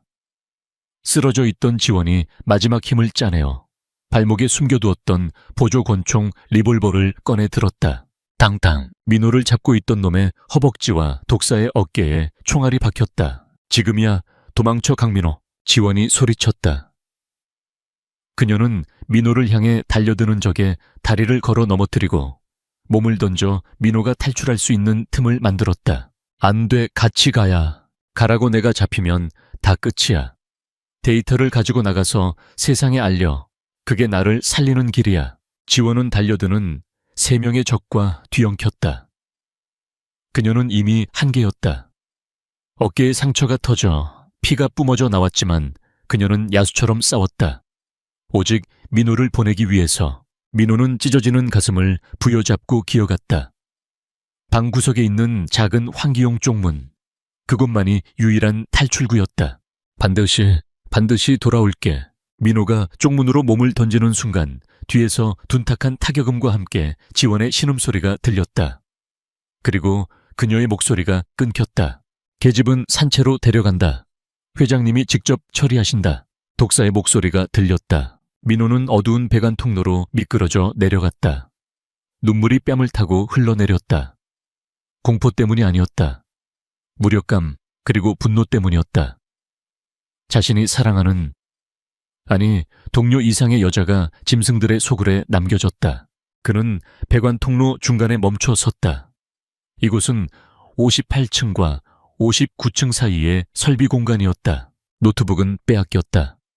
하지만 그의 주머니에는 김철수 이사의 넥타이핀 녹음기 과 방금 전 서버에서 복사하다만 USB 메모리가 있었다. 도망칠까? 지금이라도 경찰에 신고하고 숨어버릴까? 아니, 경찰이 올 때쯤이면 지원은 이미 시체가 되어 있을 것이다.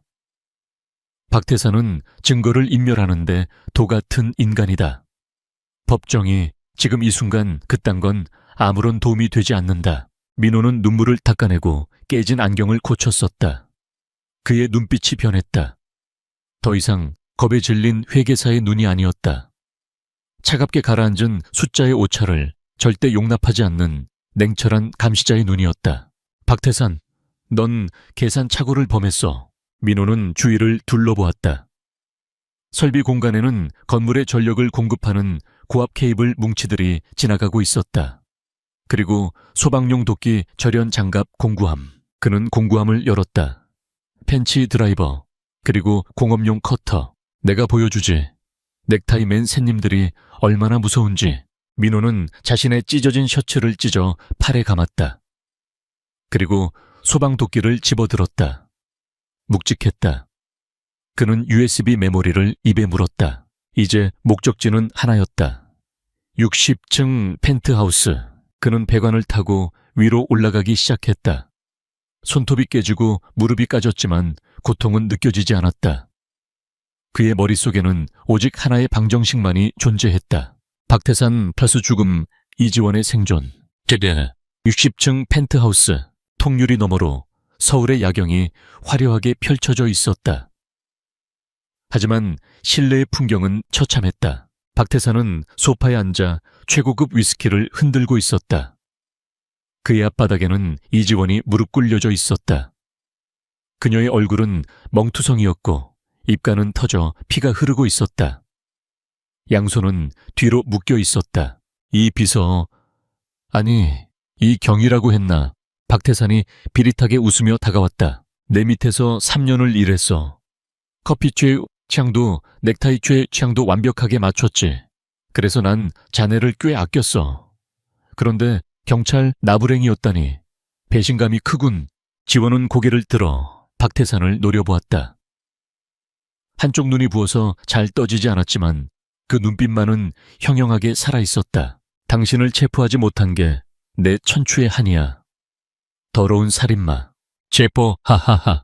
박태산이 광기 어린 웃음을 터뜨렸다. 그는 테이블 위에 있던 골프채를 집어들었다.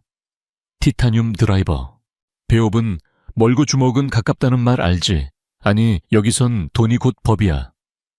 내가 너를 여기서 죽여서 개 사료로 줘도 세상은 내가 실종된 비서를 찾기 위해 애썼다고 기억할 거야. 박태산은 지원의 턱을 골프채 끝으로 들어 올렸다. 그 회계사 놈은 어디로 갔지? 쥐새끼처럼 도망갔나? 그 사람은 당신을 끝장내러 갔어. 지금쯤 당신의 목을 조여올 증거들이 전 세계로 퍼지고 있을 거야. 아우세 부리지 마. 박태산이 소리치며 골프채를 휘둘렀다. 폐역. 지원의 어깨가 아닌 이번에는 허벅지였다. 아악. 지원이 고통에 몸부림치며 바닥에 쓰러졌다. 뼈가 부러지는 듯한 격통이 밀려왔다. 말해, 그놈 어디 있어? 지옥에서 널 기다린다. 지원은 피 섞인 침을 박태산의 구두에 뱉었다. 박태산의 얼굴이 일그러졌다. 인연이 진짜. 그는 골프채를 높이 쳐들었다. 지원의 머리를 내려치려는 순간이었다. 꽝! 펜트하우스에 육중한 마호가니 문이 도끼에 찍혀 박살이 났다. 나무 파편이 사방으로 튀었다. 모두의 시선이 문 쪽으로 쏠렸다. 먼지와 영희 속에서 한 남자가 걸어 들어왔다. 피 묻은 와이셔츠 헝클어진 머리 깨진 안경. 하지만 그의 오른손에는 시뻘건 소방 도끼가 들려 있었다. 강민호였다. 그의 뒤로는 쓰러진 경호원들이 즐비했다. 어떻게 올라왔는지 어떻게 저들을 뚫었는지 상상조차 되지 않는 몰골이었다. 계산서 나왔습니다, 회장님. 민호가 으르렁거리듯 말했다. 결제는 현불입니까? 아니면 목숨입니까? 박태산은 멍하니 민호를 바라보다가 이내 사악한 미소를 지었다. 후제발로 기어 들어오다니 용기는 가상하군. 박태산은 손짓했다. 방 안에 있던 독사와 그의 부하 2명이 무기를 꺼내 들고 민호를 향해 다가갔다. 죽여. 아주 고통스럽게. 민호는 도끼를 고쳐 잡았다.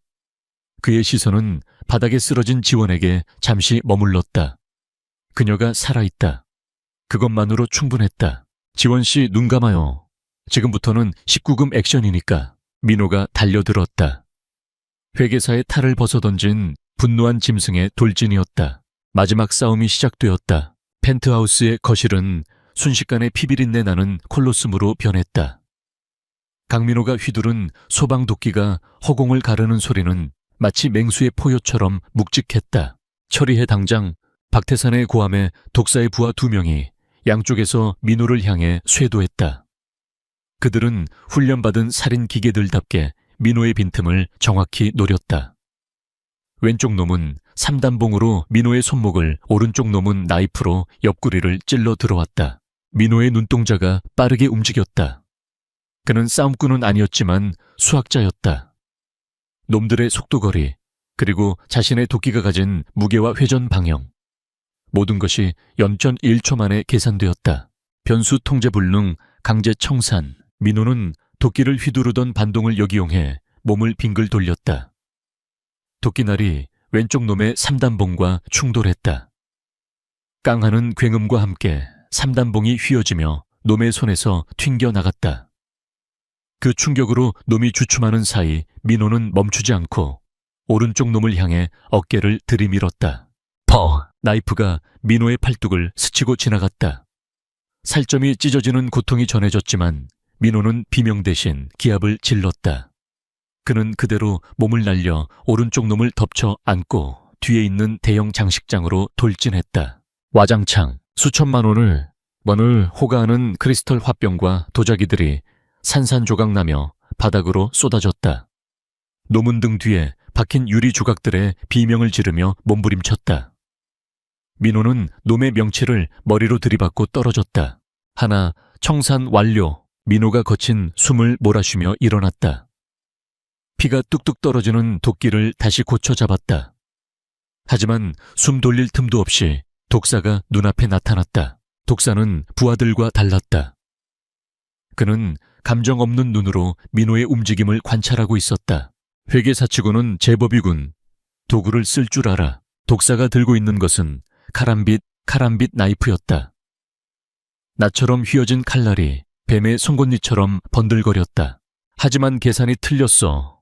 넌 체력이 바닥이야.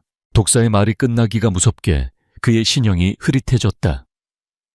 민호가 반사적으로 도끼를 들어 올렸지만 독사는 이미 그의 품 안으로 파고든 뒤였다. 서걱. 민호의 허벅지에서 피가 솟구쳤다.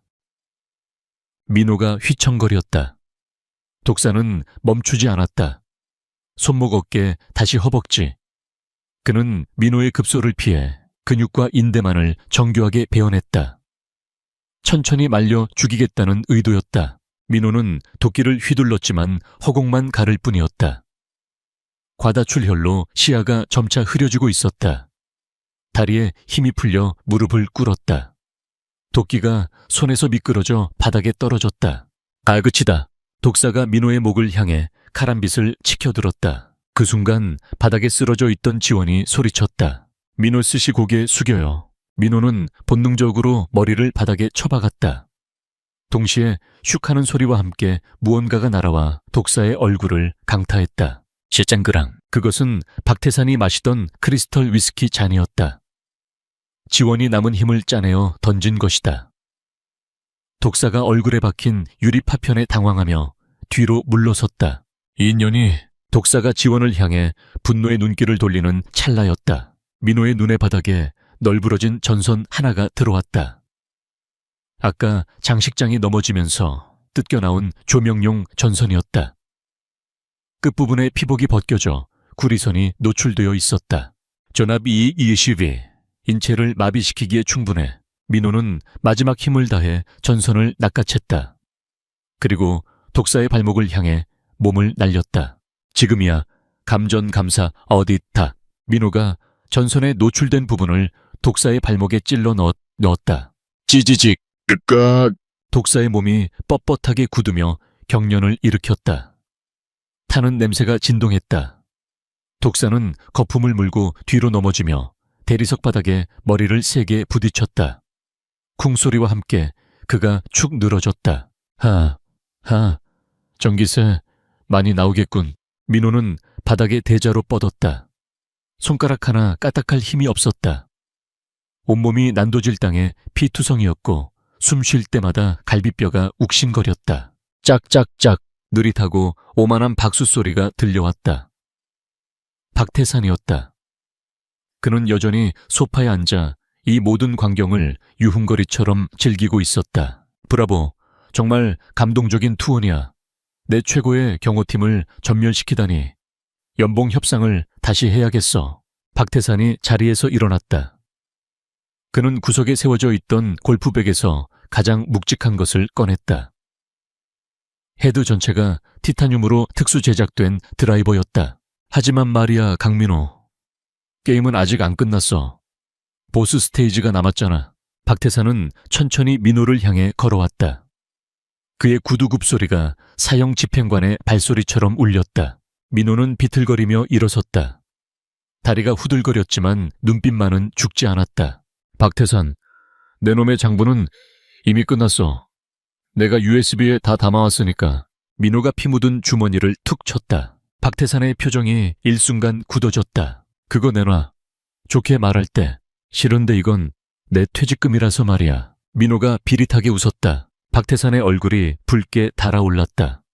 그는 더 이상 우아한 회장님이 아니었다. 죽여버리겠어. 박태산이 골프채를 높이 쳐들고 달려들었다. 그때였다. 쓰러져 있던 지원이 박태산의 다리를 붙잡았다. 안 돼. 못 가. 이거 나 더러운 년. 박태산이 발길질을 했다. 지원의 얼굴이 돌아갔다. 하지만 그녀는 손을 놓지 않았다. 그녀의 손톱이 박태산의 바지를 뚫고 살을 파고들었다. 민호 씨, 어서 서버실로. 지원 씨, 민호가 달려들려 했지만 박태산이 품에서 권총을 꺼냈다. 금장으로 장식된 데저트 이글, 거대한 총성이 펜트하우스를 뒤흔들었다. 아악! 지원이 비명을 지르며 다리를 감싸 쥐었다. 그녀의 허벅지에서 피가 분수처럼 뿜어져 나왔다. 지원 씨, 민호의 눈이 뒤집혔다. 세상이 붉게 물드는 것 같았다. 한 발자국만 더 움직여봐. 다음엔 머리통을 날려버릴 테니까. 박태산이 총구를 지원의 머리에 겨누며 싸늘하게 말했다. 선택해, 강민호. 그 USB를 나한테 넘기고 여기서 죽을지 아니면 저 여자가 뇌수가 터져 죽는 걸 구경할지. 절체절명의 순간 민호는 입술을 깨물었다. 피맛이 났다. 그의 두뇌가 다시 한번 맹렬하게 회전했다. USB를 넘기면 둘 다 죽는다. 안 넘기면 지원이 죽는다. 제3의 선택지. 제3의 선택지가 필요하다. 민호의 시선이 박태산의 뒤쪽 펜트하우스 안쪽에 있는 육중한 강철 문을 향했다. 그곳이 바로 메인 서버실이었다. 외부와 차단된 박태산의 모든 비밀이 잠들어 있는 곳. 그리고 유일하게 외부망으로 데이터를 전송할 수 있는 곳. 조하, 내가 이겼어. 민호가 양손을 들었다. USB 주게. 그러니까 총 내려. 던져. 민호는 주머니에서 USB를 꺼냈다. 그리고 박태산을 향해 던지는 척하며 손목 스냅을 이용해 서버실 쪽 벽면을 향해 힘껏 던졌다. 챙그랑 USB가 서버실 문 근처의 장식장 밑으로 미끄러져 들어갔다. 이 미친 새끼가. 박태산의 시선이 본능적으로 USB를 따라갔다. 그 0.5초의 틈, 민호는 박태산에게 달려드는 대신 반대 방향으로 몸을 날렸다. 서버실 도어락 패널을 향해서였다. 뭐 하는 거야? 박태산이 당황하며 총을 쏘았다. 당당. 총알이 민호의 발 뒤꿈치를 스치고 바닥에 박혔다. 민호는 바닥을 구르며 패널에 손을 뻗었다. 그는 아까 챙겼던 김철수 이사의 사원증을 리더기에 갖다 댔다. 죽은 자의 아이디 카드. 박태산은 김철수를 죽였지만 그의 권한을 삭제하는 것을 잊었다.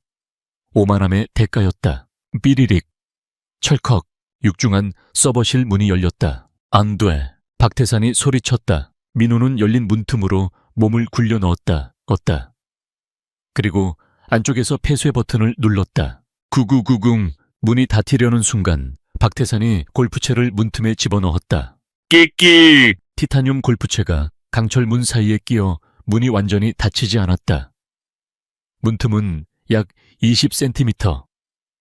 사람 하나가 겨우 들어올 수 있는 공간이었다. 박태산은 문 밖에서 씩씩거리며 소리쳤다. 안에서 문을 잠가 도가내든 쥐꼴이 되고 싶어 환장했구나. 민호는 문 안쪽에서 거친 숨을 몰아쉬었다.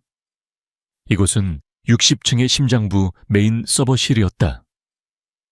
수백 개의 서버렉이 운궁거리며 돌아가고 있었고 거대한 냉각팬이 돌아가는 소리가 가득했다. 그리고 무엇보다 이곳에는 전 세계로 데이터를 송출할 수 있는 위성 업링크 시스템이 있었다. 박태산, 들어와봐. 여기가 네 무덤이 될 테니까. 민호는 피 묻은 손으로 찢어진 셔츠를 묶어 지혈했다. 이제 더 이상 도망칠 곳은 없었다. 이 방이 최후의 전장이었다. 박태산이 밖에서 골프채를 이용해 문을 억지로 벌리고 있었다. 기계적인 힘과 박태산의 괴력이 합쳐져 문틈이 조금씩 벌어지고 있었다. 기기기기기. 기다려라, 강민호. 들어가서 내 놈의 사지를 하나씩 분해해 줄 테니까. 골프공 치듯이 머리통을 날려주마. 민호는 비틀거리며 일어섰다. 그는 서버 렉 사이를 지나 중앙 콘솔로 향했다. 하지만 콘솔은 잠겨 있었다. 물리적인 키가 필요했다. 젠장, 키가 없어. 그때였다. 밖에서 비명소리가 들렸다. 지원이었다. 민호씨, 그놈이 들어가요. 조심해요. 그리고 총성 한 발. 다앙. 이후로는 정적뿐이었다. 지원씨, 민호의 가슴이 철렁 내려앉았다. 죽었나 아니면 기절했나 확인할 길이 없었다. 문이 쾅 하고 열렸다. 박태산이 들어왔다. 그의 꼴도 말이 아니었다. 비싼 양복은 찢어졌고 얼굴은 땀과 광기로 번들거렸다. 그의 손에는 피 묻은 티타늄 골프채와 데저트 이글이 들려 있었다. 하지만 총알은 다 떨어진 듯 그는 총을 바닥에 내동댕이 쳤다. 총갈이 아깝군. 너 같은 놈은 내 손으로 직접 죽여야 제맛이지. 박태산은 문을 다시 잠갔다. 철컥. 이제 이 방에는 두 사람뿐이었다. 악마와 그 악마를 잡으러 온 상처 입은 사냥꾼. 서버실의 푸른 LED 불빛이 두 사람의 얼굴을 기괴하게 비췄다. 자수업을 시작하지. 박태산이 골프채를 휘두르며 천천히 다가왔다. 주제 파악이라는 과목이야. 너희 같은 월급쟁이들이 감히 오너에게 대들면 어떻게 되는지 뼛속 깊이 새겨주지. 민호는 뒷걸음질치며 주변을 살폈다. 무기가 될 만한 것은 아무것도 없었다. 오직 차가운 서버 기계들과 복잡하게 얽힌 전선들뿐. 전선. 민호의 눈이 바닥을 기어가는 굵은 검은색 케이블에 꽂혔다. 서버실 전용 고압 전력 케이블. 3880부 삼상전력. 스치기만 해도 통구이가 되는 전압이었다. 하지만 케이블은 두꺼운 피복에 쌓여 있었고 그걸 자를 도구는 없었다. 도끼는 밖에 두고 왔다. 매월 그렇게 두리번거려. 유서라도 쓸 종이를 찾나. 박태산이 코앞까지 다가왔다. 주게요. 뭉. 골프채가 민호의 머리를 노리고 날아왔다. 민호는 간신히 고개를 숙여 피했다. 골프채가 서버 렉을 강타했다. 쾅. 파지직. 서버 한 대가 박살나며 스파크가 튀었다. 에어라 쥐새끼처럼 잘도 피하는군. 박태산은 미친 듯이 골프채를 휘둘렀다. 민호는 렉 사이를 도망다니며 필사적으로 피했다. 저기 안 서. 박태산이 휘두른 골프채가 민호의 왼쪽 팔을 가격했다. 우두둑. 뼈가 부러지는 소리가 났다. 민호는 비명을 지르며 바닥에 쓰러졌다. 왼쪽 팔이 기이한 각도로 꺾여 있었다. 하하하하. 소리 좋고 타구감이 아주 좋아. 박태산이 희열에 찬 표정으로 민호의 배를 걷어찼다. 민호는 쿨럭이며 피를 토했다. 이제 끝내자. 지겨워지려고 해. 박태산이 쓰러진 민호의 머리를 향해 골프채를 조준했다. 어드레스 자세를 취하듯 발을 벌리고 호흡을 골랐다. 포에오 폴의 지옥으로 가는 샷이다. 민호는 흐릿한 눈으로 천장을 바라보았다. 죽음이 눈앞에 있었다. 하지만 그의 손은 포기하지 않았다. 그의 오른손이 바닥을 더듬었다. 손끝에 닿은 것은 아까 박태산이 내려쳐서 박살난 서버의 잔해였다. 날카롭게 찢어진 금속 프레임 조각, 그리고 그 옆에는 피복이 벗겨진 채 노출된 전선 뭉치가 있었다. 박태산이 스스로 부순 서버에서 튀어나온 것이었다. 변수. 네가 만든 변수다, 박태산. 민호는 이를 악물었다. 고통이 정신을 갉아먹었지만 마지막 일격을 위한 집중력은 남아있었다. 돈이 신이라고 했나. 민호가 쉰 목소리로 중얼거렸다. 박태산이 골프채를 들어 올리며 멈칫했다. 뭐라고? 신은 돈이 아니라 물리법칙이야. 이 멍청한 자식아. 민호가 몸을 비틀며 튀어올랐다. 그는 금속 조각을 쥔 오른손으로 바닥에 노출된 고압 전선을 낚아챘다. 절연 장갑도 없었다. 자신의 몸도 감전될 수 있는 도박이었다. 하지만 그는 망설이지 않았다. 박태산이 당황하며 골프채를 내리찍으려 했다. 하지만 민호가 더 빨랐다. 지옥에 가서 정산해라. 민호는 전선 끝에 날카로운 금속 부분을 박태산의 발목 금속 버클이 달린 구두 위로 찔러 넣었다. 서버실의 금속 바닥판, 액세스 플로어, 걔와 박태산의 몸, 그리고 고압 전류가 하나의 회로로 연결되는 순간이었다. 곽광, 푸른색 섬광이 서버실 전체를 집어삼켰다. 푸르스름한 섬광이 60층 서버실을 집어삼키는 순간 시간은 정지한 듯했다. 끄까. 박태산의 입에서 인간의 것이라고는 믿기 힘든 기괴한 비명이 터져 나왔다. 380B의 고압 전류는 그의 발목을 타고 올라가 전신의 신경계를 휩쓸었다. 그의 근육이 제멋대로 수축하며 뼈가 으스러지는 소리가 났다. 명품 정장이 타들어가고 피부가 수처럼 검게 변해갔다. 역겨운 단백질 타는 냄새가 진동했다. 그는 마치 보이지 않는 실에 매달린 꼭두각시처럼 격렬하게 경련했다. 손에 쥐고 있던 티타늄 골프채가 바닥에 떨어지며 쨍그랑 소리를 냈다. 민호 역시 충격패 뒤로 튕겨나갔다. 다행히 그가 신고 있던 운동화에 두꺼운 고무 밑창과 전선을 잡을 때 사용한 절연체 서버 플라스틱 파편가 그를 즉사에서 구했다. 하지만 오른팔 전체가 저릿저릿하고 손바닥에 화상을 입은 것은 피할 수 없었다. 형! 민호가 바닥을 구르며 고통을 참는 사이 박태산의 경련이 멈췄다. 구당탕! 박태산의 몸이 뒤로 넘어지면서 머리가 날카로운 서벌렉의 모서리에 강하게 부딪혔다. 퍽 하는 소리와 함께 그의 두개골이 함몰되었다. 피가 바닥으로 흘러나와 서버실의 냉각수와 섞였다. 대한민국 재계를 주무르던 타이탄의 주인 박태산은 그렇게 자신의 왕국 가장 높은 곳에서 비참한 최후를 맞이했다. 눈을 부릅뜬 채 공포와 고통으로 일그러진 얼굴로 민호는 떨리는 몸을 일으켰다. 왼쪽 팔은 부러져 덜렁거렸고 온몸이 만신창이었지만 아직 할 일이 남아있었다. 끝내야 해. 마무리를. 그는 비틀거리며 중앙 콘솔로 다가갔다. 박태산이 죽으면서 서버실의 보안 시스템이 마비된 상태였다. 민호는 피 묻은 손으로 키보드를 두드렸다. 데이터 업로드 준비 완료. 대상 대한민국 검찰청 국세청 주요 언론사 10곳 인터폴. 민호는 심호흡을 했다. 이 엔터키 한 번이면 타이탄 그룹은 공중분해될 것이다.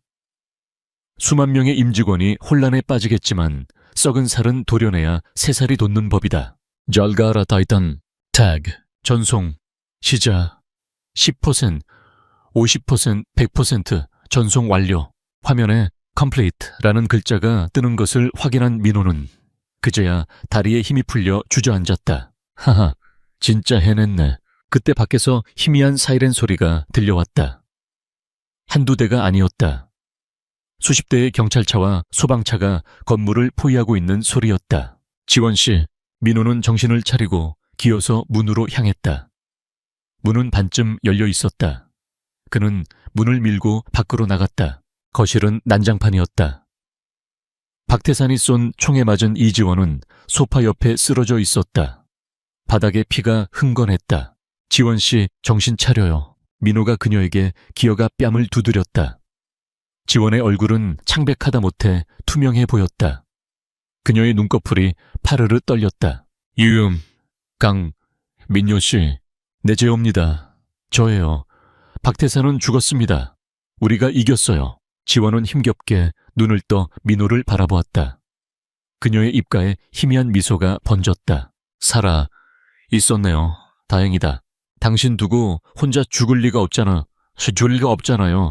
퇴직금 받아야 한다니까요. 민호는 자신의 재킷을 벗어 지원의 다리를 덮어주었다. 조금만 참아요. 구급차가 오고 있어요. 민효씨, 나 졸려요. 안 돼요. 자면 안 됩니다. 눈 떠요. 저랑 이야기해요. 복리 이자 계산해준다고 했잖아요. 민호가 울부짖었다. 그때 깨진 창문 너머로 헬리콥터 소리가 들리더니 로프를 타고 경찰 특공대가 진입했다. 손들어 경찰이다. 무기 버려. 특공대원들이 총을 겨누며 들어왔다. 민호는 피 묻은 손을 천천히 들었다. 그리고 지원을 가리키며 소리쳤다. 여기 사람 있어요. 구급팀부터 불러요. 과다출혈입니다. 특공대원들이 상황을 파악하고 무전을 쳤다. 곧이어 구급대원들이 들것을 들고 뛰어 들어왔다. 민호는 지원이 들것에 실려 나가는 모습을 보며 바닥에 쓰러졌다. 긴장이 풀리자 의식이 까마득하게 멀어져 갔다. 아, 진짜 약은 수당 챙겨주려나. 그의 마지막 기억은 눈부신 조명과 사람들의 다급한 외침 소리였다. 마대. 개월 후 서울의 한 대학병원 VIP 병실. 창가에 앉아 사과를 깎고 있는 남자가 있었다. 깁스를 푼 지 얼마 안 된 왼팔이 조금 어설펐지만 사과 껍질은 꽤 정교하게 깎여 나가고 있었다. 강민호였다. 아, 진짜 못 깎네. 회계사가 손재주가 그렇게 없어서야 원. 침대에 누워 핀잔을 주는 여자는 이지원이다. 그녀의 다리에는 아직 붕대가 감겨 있었지만 얼굴색은 훨씬 좋아져 있었다. 이 비서님, 아니 이제 민간인이시죠? 사과 깎는 건 제 전공이 아닙니다. 제 전공은 기업의 뼈와 살을 깎는 거죠. 민호가 툴툴거리며 깎은 사과 조각을 지원의 입에 넣어주었다. 지원은 사과를 오물거리며 TV를 가리켰다. 뉴스에서는 타이탄그룹의 해체 소식이 흘러나오고 있었다. 타이탄그룹 박태산 회장의 충격적인 범죄 행각이 드러난 지 한 달 그룹은 사실상 공중분해되었습니다. 불법 자금 세탁과 테러 지원 혐의가 입증되면서 관련 임원 50여 명이 구속되었고 화면에는 구 김철수 이사의 명예회복 소식과 과거 억울하게 옥살이하다 사망한 지원의 아버지에 대한 재심 청구 소식도 함께 나오고 있었다. 속이 시원해요. 민호가 물었다. 지원은 고개를 끄덕였다. 네, 10년 묵은 체증이 내려가는 기분이에요. 아빠도 이제 편히 눈을 감으셨을 거예요. 그녀의 눈시울이 살짝 붉어졌다.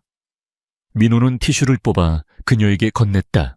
그리고 통장 잔고를 보면 더 시원하실 겁니다. 네, 내부 고발자 포상금이랑 테러 자금 신고 보상금. 확정됐어요. 금액이 대충 로또 1등 당첨금의 10배 정도. 지원의 눈이 휘둥그레졌다. 정말요? 나 부자 된 거예요.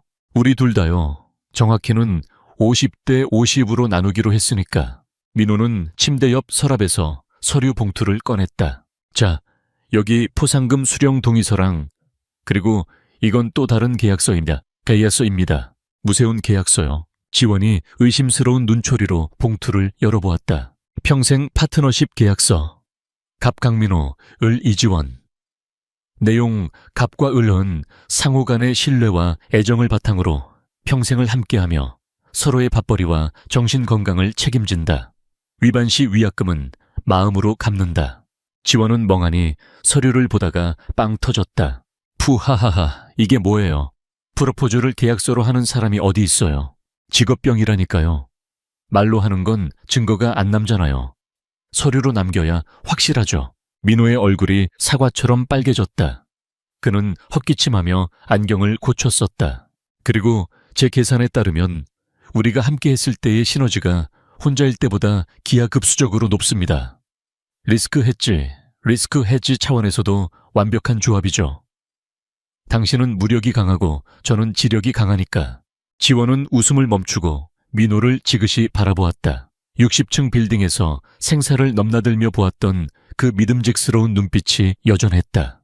강민호 씨, 네. 당신 계산 가끔은 틀릴 때도 있잖아요. 그럴 리가요.